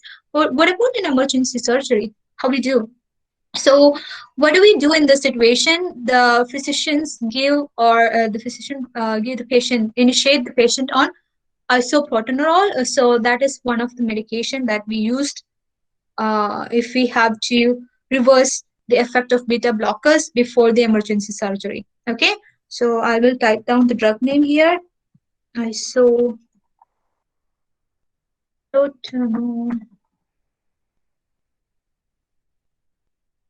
So this is the one drug that we use to reverse the effect of beta blockers when it comes to a situation like an emergency surgery or something. Okay, all right. So what are the things we have to monitor on patients on beta blockers? Just let's have a look, like just go back and think about it. What is the mechanism of action? So what are the adverse effects? So what we should monitor on patients when we once we initiate the therapy, what are the things we have to monitor on patients on beta blockers? ECG? No, we did not monitor the ECG. Why did you say ECG? If it was the diuretics, I would, even though we don't do monitor the ECG, but even if you say ECG, I would say yes, but because diuretics can cause electrolyte abnormalities and it can cause arrhythmia, so we need a kind of ECG. But in what is the basic thing we have to monitor? Just think about the very basic thing. ECG, heart rate. Yes, yes, exactly, heart rate. Why? Because severe bradycardia. So monitor the heart rate. So the target is to maintain the heart rate between 60 to 80 beats per minute. When we give the beta blockers, the target is always to maintain the heart rate between 60 to 80. And what is the another thing? What is it used for? Hypertension, right? So we have to monitor the blood pressure. So we have to make sure the target is above the systolic blood pressure. The target is above 100 all the time. And what are the other things that we monitor is like patient's fatigue, because it can actually cause severe. So we usually put, here when we dispense the beta blockers to the patients, we actually put an auxiliary label on the medication vial, which says may cause dizziness. So that isn't one of the commonly used auxiliary label in like in Canada when we dispense, whenever we dispense the beta blockers or any antihypertensive, especially the drugs that can cause hypertension, you always put the auxiliary label may cause dizziness. And so we have to monitor the fatigue, shortness of breath, if the patient developing dyspnea, and do we have to monitor renal and liver function if the patient is on beta blocker? Usually don't have to, but if you look into the product monographs, some monographs might have mentioned that we have to do the we have to monitor the LFT and RFT. So, but we usually don't do any practice setting, but some product monograph have mentioned that. So, yeah, if you come across with a question or something like, can we do? Yes, but as per the product monograph, but we usually don't see physician asking to do LFT or RFT for the patients on beta blockers. Okay, blood glucose is the another thing we have to monitor, especially in diabetic patients, because it can mask the hypoglycemic effect beta blockers. So we have to be very careful with the blood glucose levels. And uh, there is another thing that we have to do here is the potassium and magnesium when it comes to sotalol. So Why? Because sotalol is, like I said, sotalol is an anti-arrhythmic agent. But when you said ECG, I said no, but yes. But we usually don't do the ECG a lot, but we used to take the potassium and magnesium level when we initiate the patient on sotalol, which is really important. Why? Because it can cause, the main reason why we are using sotalol is used as an antiarrhythmic agent rather than an antihypertensive. So only in sotalol we take the potassium and magnesium monitoring. Okay. Now, okay. Now, calcium channel blockers. So we know that. So this is the final classification of drugs that I'm going to talk today, and we'll jump into. We'll take a quick break, then we'll come back and we'll continue with the hypertension management. Okay. I think it's just a few more slides actually, but I think we all need a quick break, short break, I guess. Okay, so calcium channel blockers is, we classify them into two categories: dihydropyridines and non-dihydropyridines, right? So when I study, I was put this classification in this way, where the non-dihydropyridines is similar to beta blockers, just the same, almost the same mechanism of action as beta blockers. And dihydropyridines is almost the same mechanism of action as vasodilators.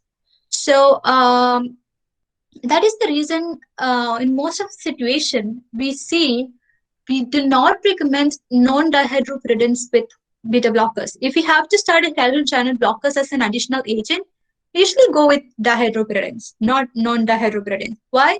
Because non-dihydropyridines like verapamil and diltiazem are the non-dihydropyridines. So those two drugs can actually, it actually acts in a similar way of has beta blockers. It increases the heart rate. It can cause severe bradycardia, has adverse effect. And when I say DHP, non-DHP, can we use it in decompensated heart failure? No, we cannot. Why? Beta blockers are not recommended in decompensated heart failure. The same goes with the non-DHP. We cannot use the non-DHP in whatever the contraindication we mentioned in the beta blockers. We cannot use it in the same with the non-DHP. That's how we can relate and study. It's easy. The calcium channel blockers, the DHP is mostly have the vasodilation. Rather than it decrease the heart rate, it actually has more vasodilation, peripheral vasodilation. So DHP example is amlodipine, felodipine. These are the examples for dihydropyridine calcium channel blockers. So, having said that, the major adverse effect of dihydropyridine calcium channel blockers is what? Tachycardia. See, so it can cause tachycardia, reflex tachycardia. When it comes to non-dihydropyridines, it goes to bradycardia, but dihydropyridines can cause reflex tachycardia. So that is the one thing we have to remember. Okay. Again, dihydropyridines is having the vasodilating action. So it's almost like the mechanism of action of vasodilators, like nitrates, and non-dihydropyridines almost have the same mechanism of action of beta blockers. It increases the heart rate. Okay. So indications, hypertension. Again, we use it in hypertension and complicated hypertension, and we use it in additional agents in certain situations as well, for which we'll discuss further in detail. Heart rate control in AFib and A-flutter. So heart rate control in AFib and A-flutter. When I say heart rate control, which class do you think is the better one here? Non-dihydropyridines, right? Why? Because non-dihydropyridines decreases the heart rate. It has a similar mechanism as beta blockers. It decreases the heart rate. So do we recommend the dihydropyridines or non-dihydropyridines? We recommend non-dihydropyridines if we have to control the heart rate. So if you go and look in management of AFib or A-flutter, you would see we use the verapamil and diltiazem, not the amlodipine. We use verapamil and diltiazem, which decreases the heart rate. Angina or presmental angina. which drug we should use commonly. Here we should use the dihydropyridines. Why? It has the vasodilatory effect, right? So prismental angina means what? Vasospastic angina, vasospasm, right? So in those cases, we use the dihydropyridines. So that's how you relate and study the the things. So migraine prevention also. So flunarizine is one of the antihistamine which also has the calcium channel blocking property, which is commonly used for migraine prevention. So I just put it there for your reference. So contraindications is non-dihydropyridine, same as beta blockers. I didn't elaborate the contraindication here because we already discussed pretty much in beta blockers what are the contraindications. So it's same as the non-dihydropyridines. So I mean same as the beta blockers. So if you want to revise it, we could say that hypersensitivity reactions, right? And the severe bradycardia, we should not use the non-dihydropyridines. We should not use in decompensated heart failure, right? So in case of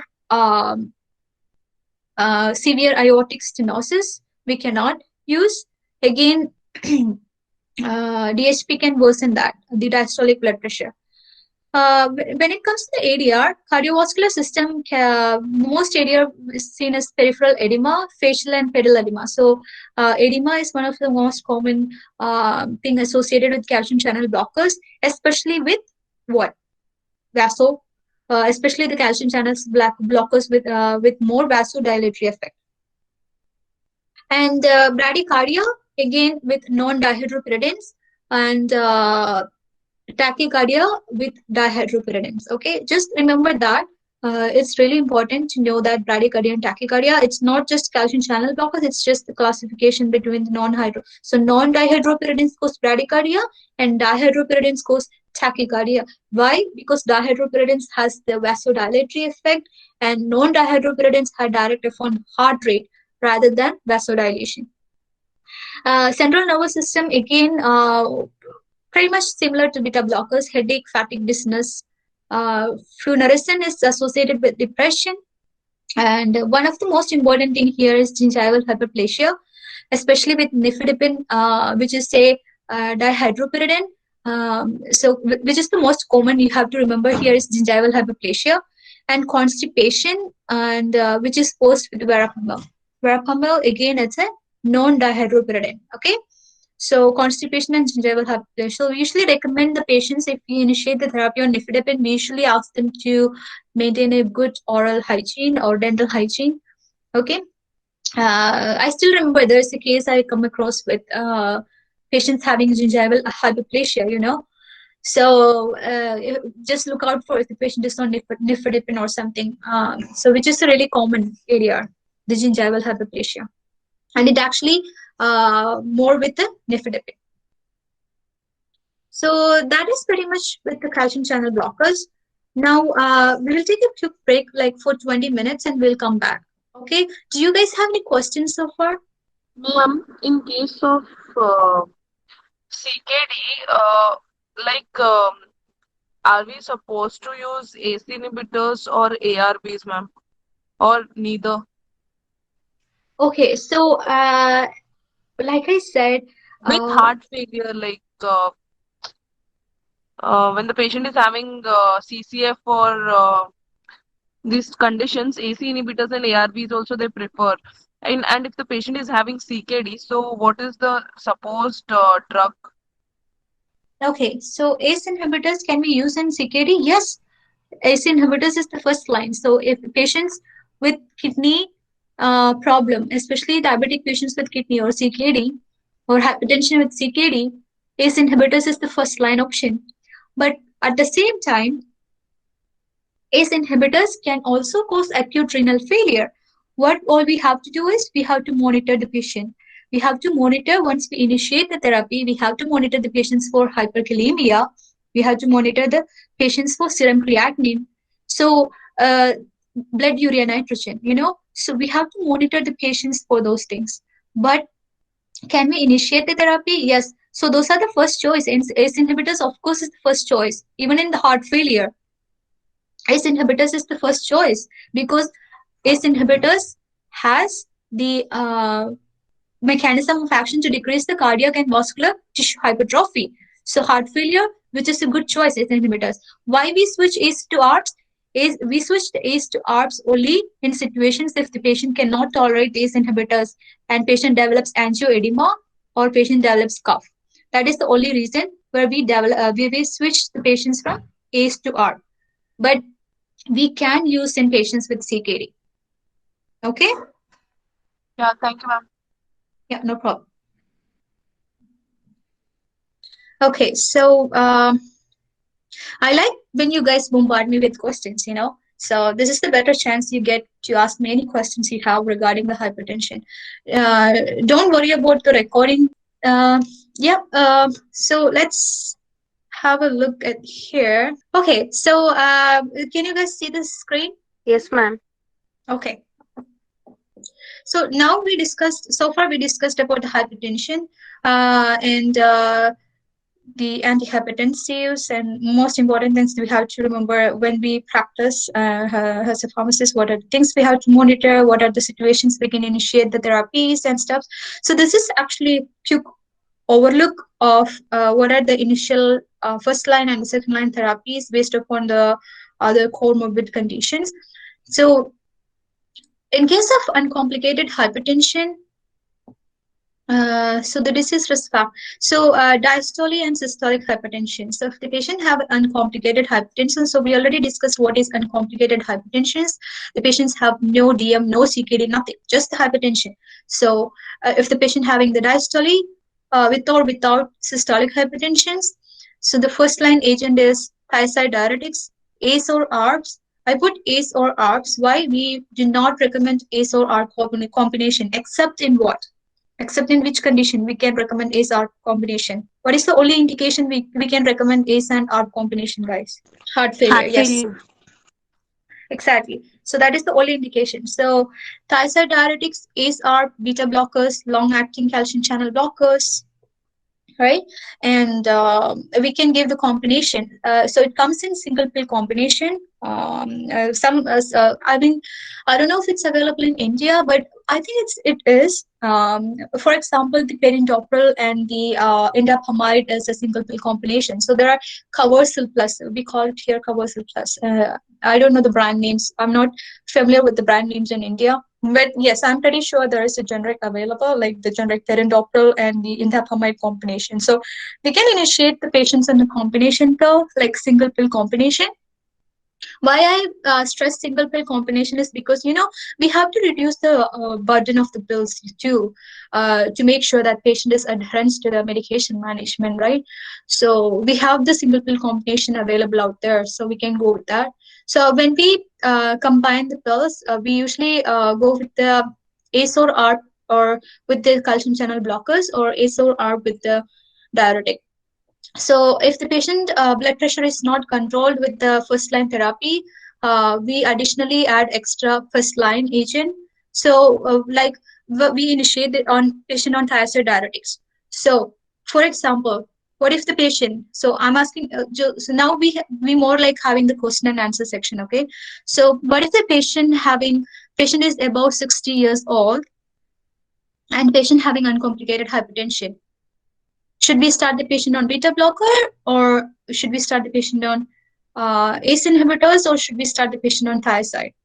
Beta blockers are not recommended above 60 years, right? So that we already mentioned. So we can initiate the patient on thiazide diuretics. See, these are the class of medication which we can use. It doesn't mean we can use all the class in all the peoples.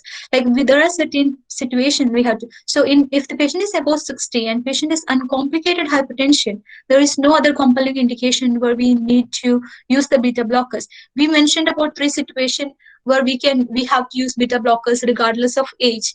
What are the 3 situations? Post-MI, angina, and heart failure. So these are the yes. So these are the 3 situations where we use the beta blockers regardless of age. But if the patient is above 60 and patient is uncomplicated, even though initial therapy says beta blockers, should we initiate on beta blockers? No, we should go with thiazides. Usually the physicians start the patient on hydrochlorothiazide 12.5 milligrams or 25 milligrams. Not usually 25. Go with low dose, 12.5 milligrams once daily or something.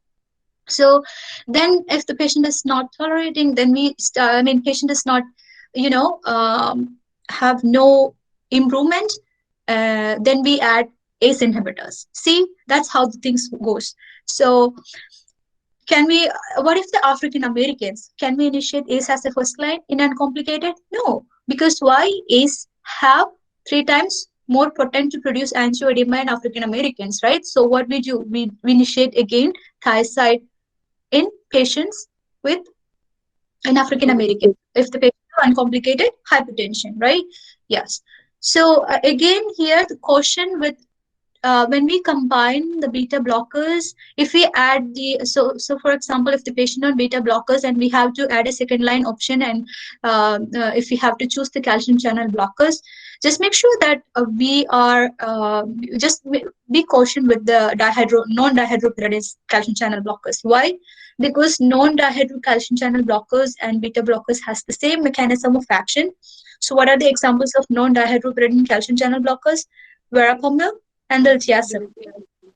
Yes. So those both has the same kind of, mechanism of action. It increases the heart. I mean, sorry, it decreases the heart rate. So we have to what are the side adverse effects? We have to be careful, especially this severe bradycardia or hypertension, right? So we have to be cautious when we add non-dihydropyridine calcium channel blockers. We can go with dihydropyridine long-acting calcium channel blockers in those cases.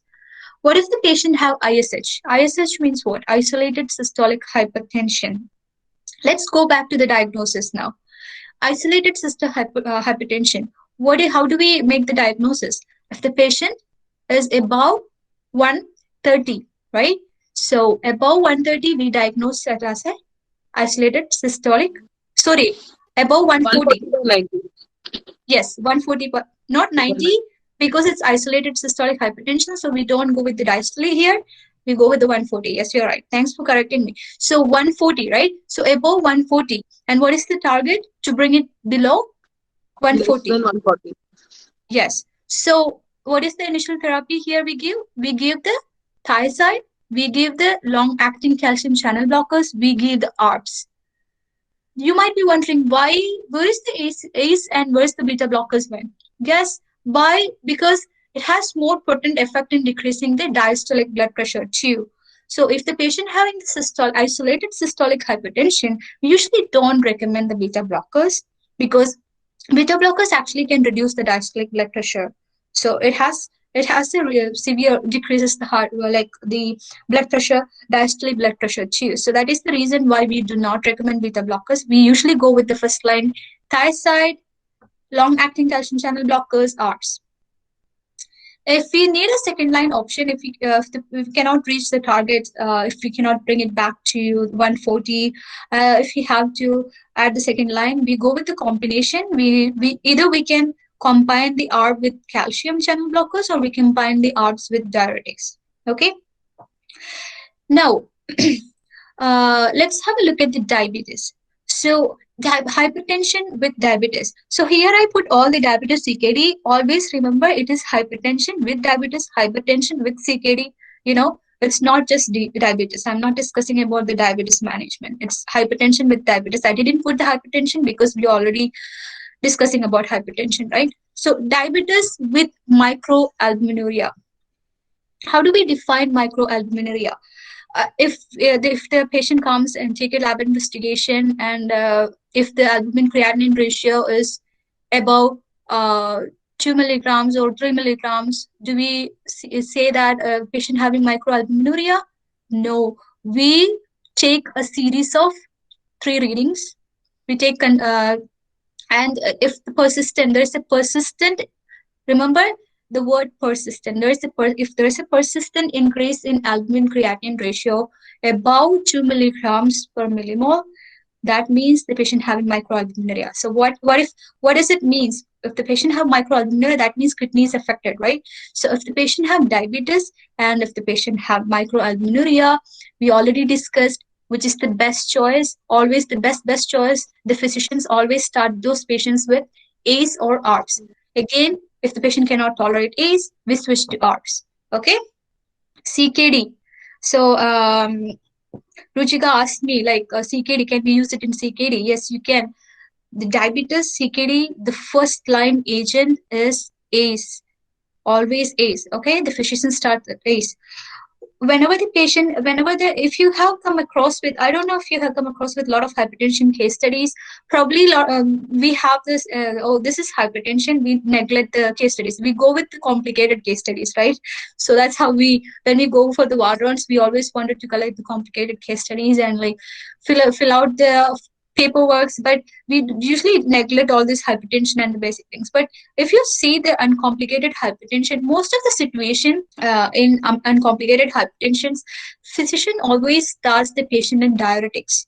Even ARBs and beta blockers, everything is anti-hypertensive. Always they prefer the diuretics over any other medication classes, especially the thiazide diuretics. It's just because of the, the age and the side effects and stuff. Thiazide is always like a first line agent, when it comes in uncomplicated.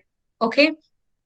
Don't confuse. I was talking about diabetes. I was just going back to uncomplicated. So coming back to diabetes. So again, ACE and ARBs. If the patient have diabetes with microalbuminuria or CVD or CKD or any other additional risk factors. And how do we do the second line? Either we can combine the ACE or ARB with dihydropyridine calcium channel blockers. Again, dihydropyridine calcium channel blockers is like, the like vasodilator, right? Amlodipine, felodipine, nimodipine, these are the dihydropyridine calcium channel blockers. Or we can combine ACE or ARB with thiazide diuretics. Okay. If the patient having CKD and there is an extracellular fluid overload, so what do we use? Loop. Why loop? Because loop is more potent when it comes to fluid overload. We prefer loop over thiazide. Thiazide diuretics is less effective in creatinine clearance less than 30 mils per minute. So in previous slide, I mentioned 45 mils per minute, but 30 mils. So in some product monograph, it's 30 mils, in some product monograph, it's 45 mils. So it's okay, but 30 mils or 45 either.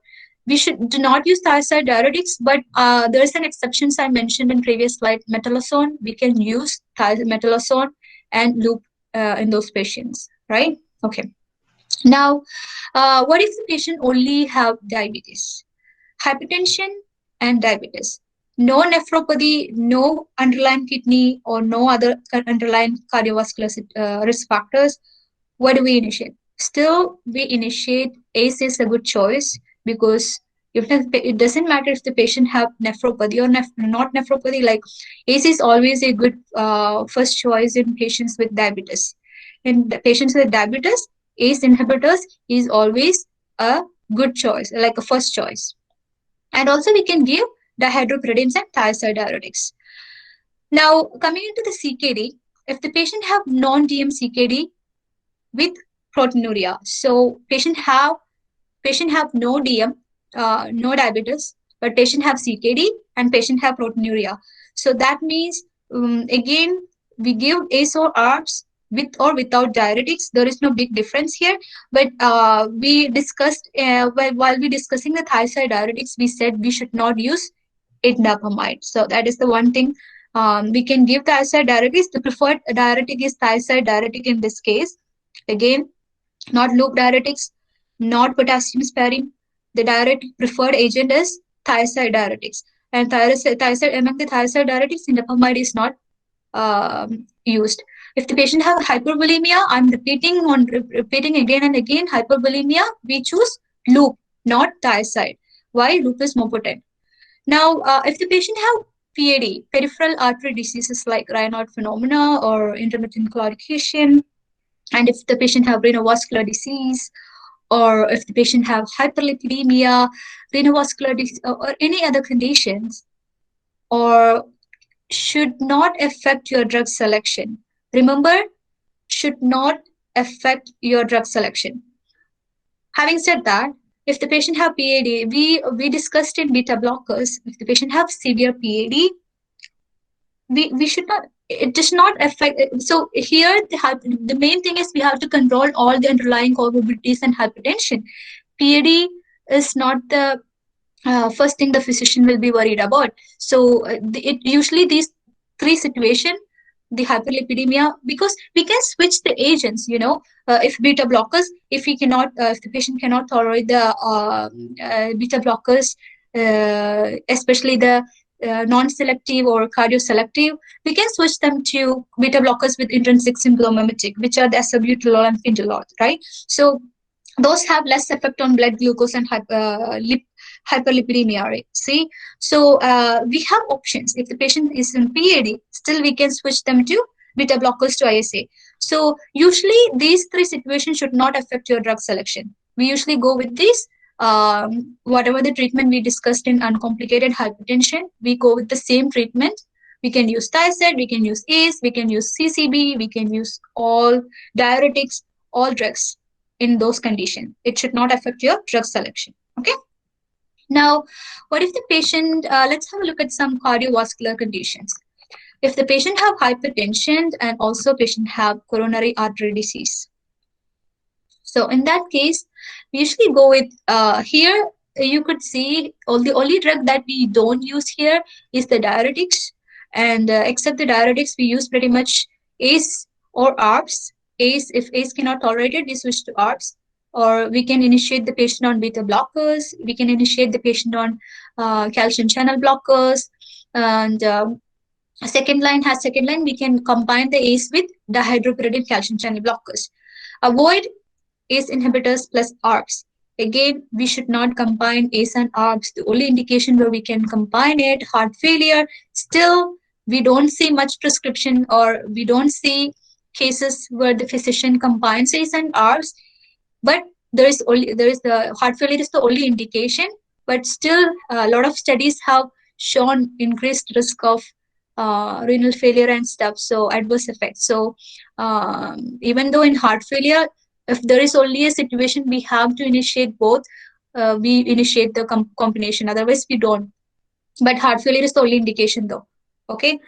Recent MI, if the patient have a recent myocardial infarction, we start the patient on ACE or ARBs with beta blockers. Here, we combining the drugs. So, see, now we are not using it as a monotherapy. We are giving the patient, we are starting the patient on beta blockers with ACE or ARB.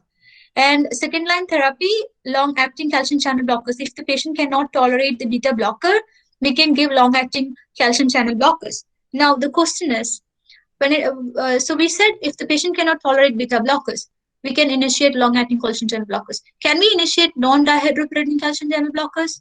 No. Why? Because it has the same mechanism of beta blockers. So what is the class of that we can use in second line? Dihydropyridines, right? And avoid non-dihydropyridines calcium channel blockers in heart failure patient. Why? We do not want to use. So we do not want to start the non-dihydropyridine calcium channel blockers in heart failure patients. Why? Because in heart failure, especially in decompensated heart failure. So tomorrow we will be discussing about the heart failure in detail.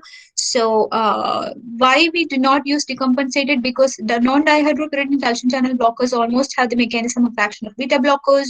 I'm repeating and repeating. So it can decrease the cardiac output, and heart failure patients already have decreased cardiac output. So we do not want to use the non-dihydropyridine calcium channel blockers.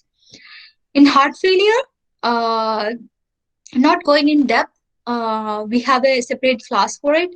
Again, there is a golden triple therapy for heart failure: ACE, ARB, ACE or ARB with beta blocker with MRA. So this is the combination drug that we start on heart failure.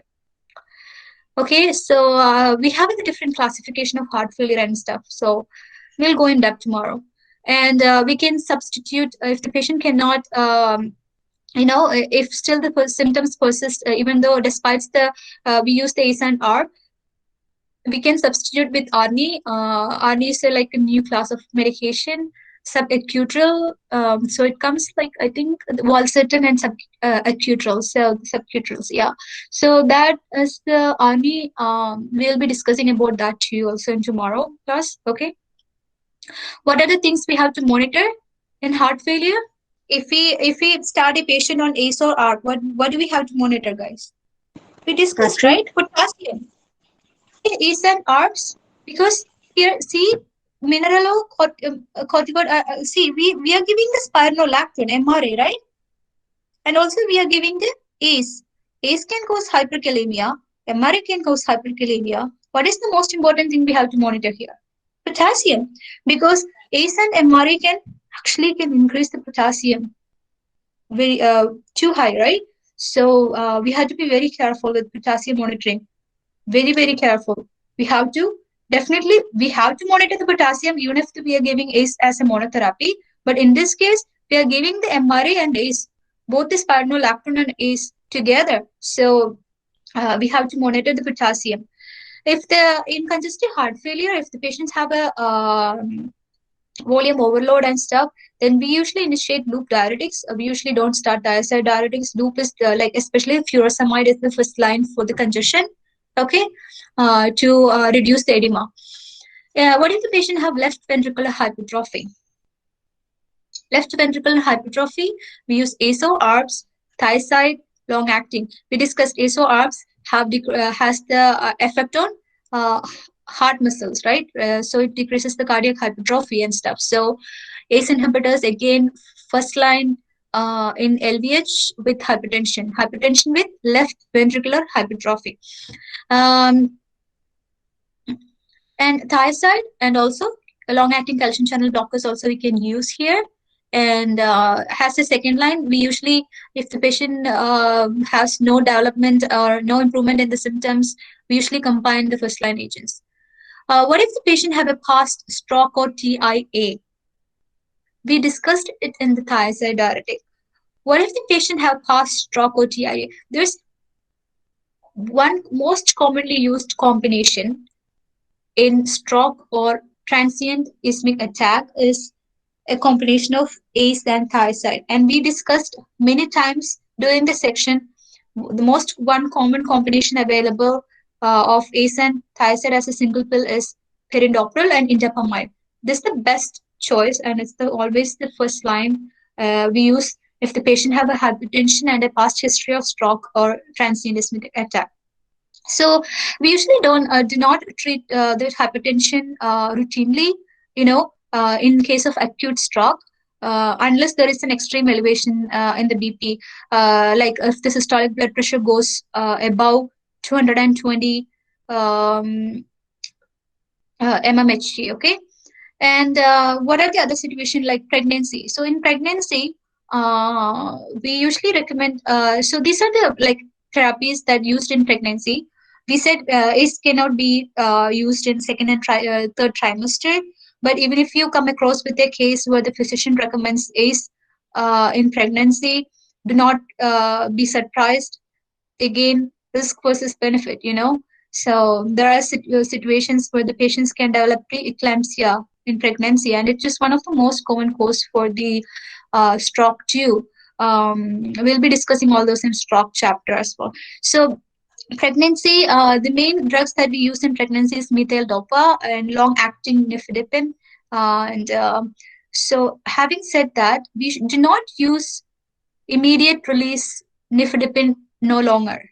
Okay, remember, we do not use immediate release nifedipine no longer when it comes to the management of hypertension. Even if it is hypertension crisis or hypertension emergency in pregnancy, we do not use immediate release. Unless there is a compelling indication where we have to, so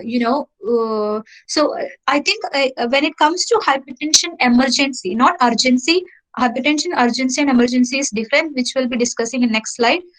In emergency, in case of pregnancy, we use immediate release, but usually immediate release nifedipine is not recommended no longer. Why? Because it can induce stroke, and it can develop stroke. So there are a lot of studies have shown that immediate release nifedipine can cause stroke. So we no longer use the immediate release. So we go with long acting, and we can start labetalol. Labetalol is short acting beta blocker. So labetalol, we said it's it's a vasodilator beta blocker, right? And atenolol we cannot, because atenolol is one of the class of beta blocker which is contraindicated in pregnancy. It's associated with I think it's the weight reduction, fetal weight reduction or something, fetal weight loss or something. I don't know. I hardly remember, but it's something related to fetal weight loss. And we should avoid ACE and ARBs and spironolactone in pregnancy, which we already discussed. And remember this thing. This is a important point. Remember, we start aspirin 81 milligram before week 16 until delivery, even though it goes as we all know that aspirin can cause um, closure of ductal arterioles, but still we use the aspirin 81 milligrams. Why? Because I don't know if you guys know, there is something called preeclampsia in pregnancy. So aspirin is the first line agent for that. So aspirin 81 milligrams before, if the patient have a hypertension, history of hypertension, and patient is pregnant, physicians usually recommend aspirin 81 milligrams before week 16 until delivery. And also we give the calcium 1 gram daily to reduce the hypercalcemia. Okay, sorry, hypocalcemia. And in pediatrics, we give ASO ARBs or beta blockers or calcium channel blockers. And beta blockers are less preferred in pediatrics. Since I'm talking about pediatrics, there is one thing I missed. Beta blockers, we usually do not recommend in beta blockers in athletes, high performance athletes. Why? Because it can reduce the heart rate. Uh, it can actually reduce heart rate with within few hours initiating the after initiating the therapy, and it actually can cause fatigue and dizziness. The CNS side effect is very high in beta blockers. So that is the one major reason also that we do not recommend beta blockers in high performance athletes. Okay, so we usually go with the thiazide diuretics if they have a hypertension or underlying conditions. We go with the thiazide and other ACE or ARBs, but we do not recommend beta blockers. So I think pretty much this is all about the management of hypertension. I made it much simpler for you guys. I hope it's not much complicated. It's pretty much easy. Now let's have a look at the what we should do in case of resistant hypertension. So despite of all the treatment that we did, still the patient have hypertension. We cannot achieve the target. We cannot bring it below the target. What we should do? So the step one, we have to rule out the white coat hypertension. So it can be, the patient comes up for the follow-up. The patient is and having anxiety, and the patient, the physician took the blood pressure, and patients having high blood pressure. We have to make sure it's not the white coat effect. White coat means, white coat stands for the doctors, because of the doctor, fear of doctor. It's not the white coat hypertension. So we have to rule out that. Step two, we have to optimize the drug therapy. So for these, we have to see if it is giving the right dose, right drug, we are giving the right dose, we are giving at the right duration. Sometimes we adding a long-acting diuretics is always a good choice in controlling the resistant hypertension. So when I say right drug dose, the one major reason why we cannot control the hypertension is that most of the situation, physician fail to, titrate the dose. So it is really important to titrate the dose based upon the blood pressure. So that is the one of the main reason, as per the studies, like one of the main reason for the failure or resistant hypertension is the titration of dose. So failure to titrate the dose when the BP is high is really an important reason for the loss of BP control. So we have to be very careful with that.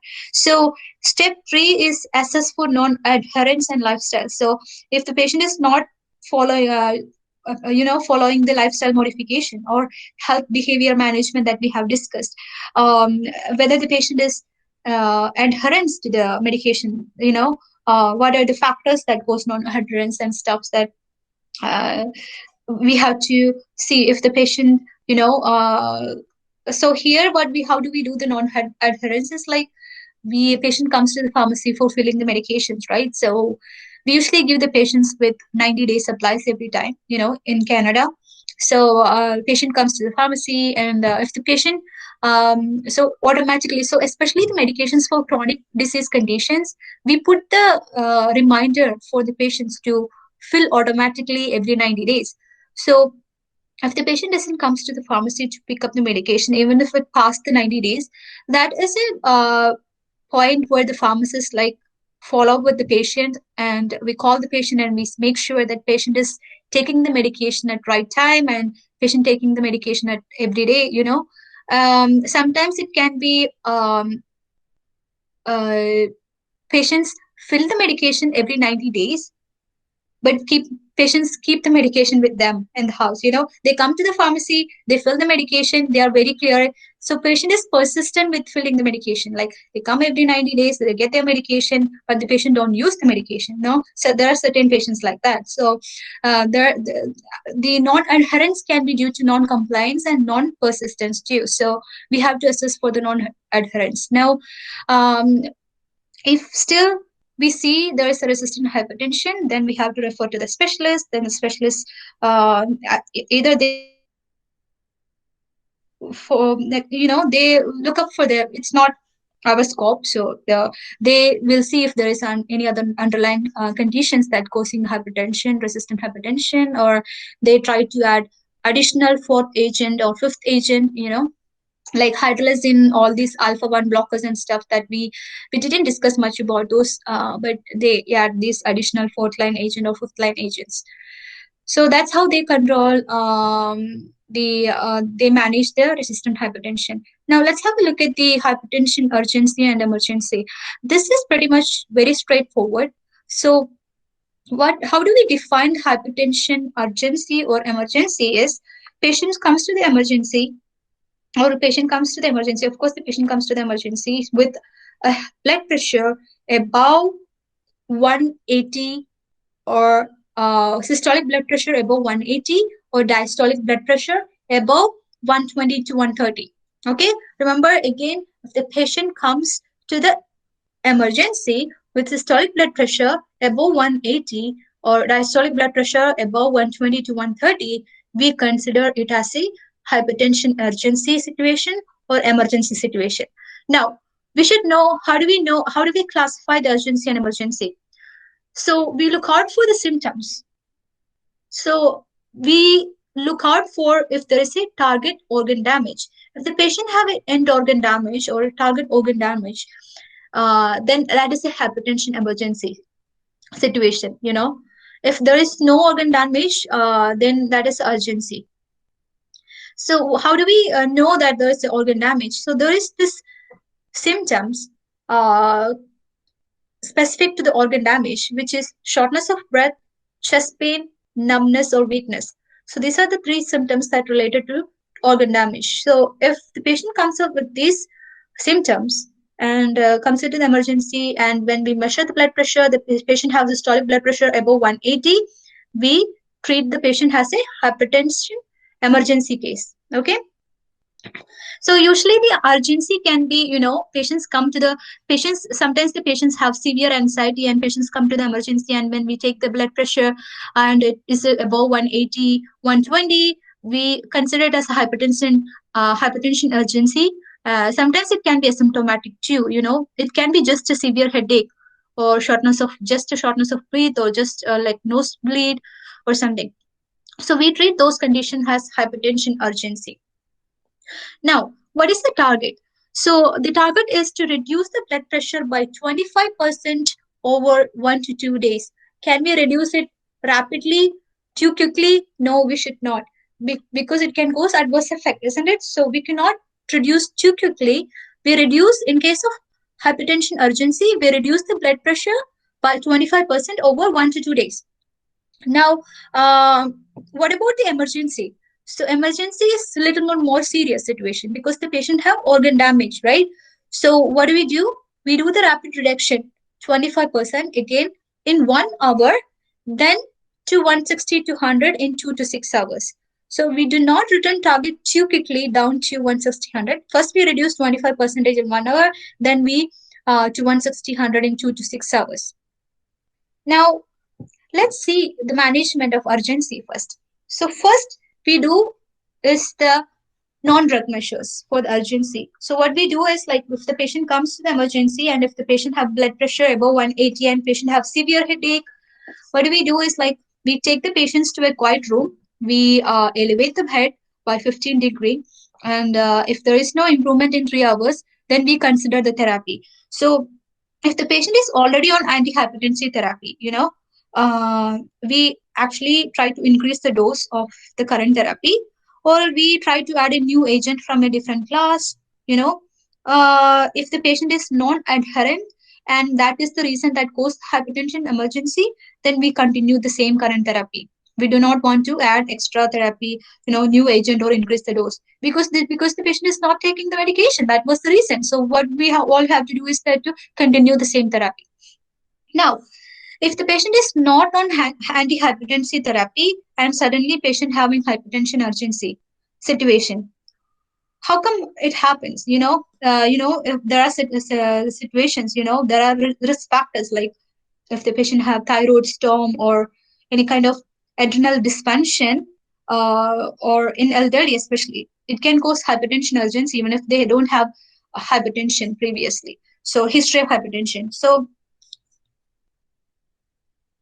in those cases, we give the we start on antihypertensive therapy. So what we do is, like, we have to reduce the blood pressure by 25%, right? First, so we start on short-acting agents, captopril, clonidine, labetalol. Why we use short-acting agents first in the first, because we don't want to reduce too quickly the blood pressure, but we do have to reduce it rapidly.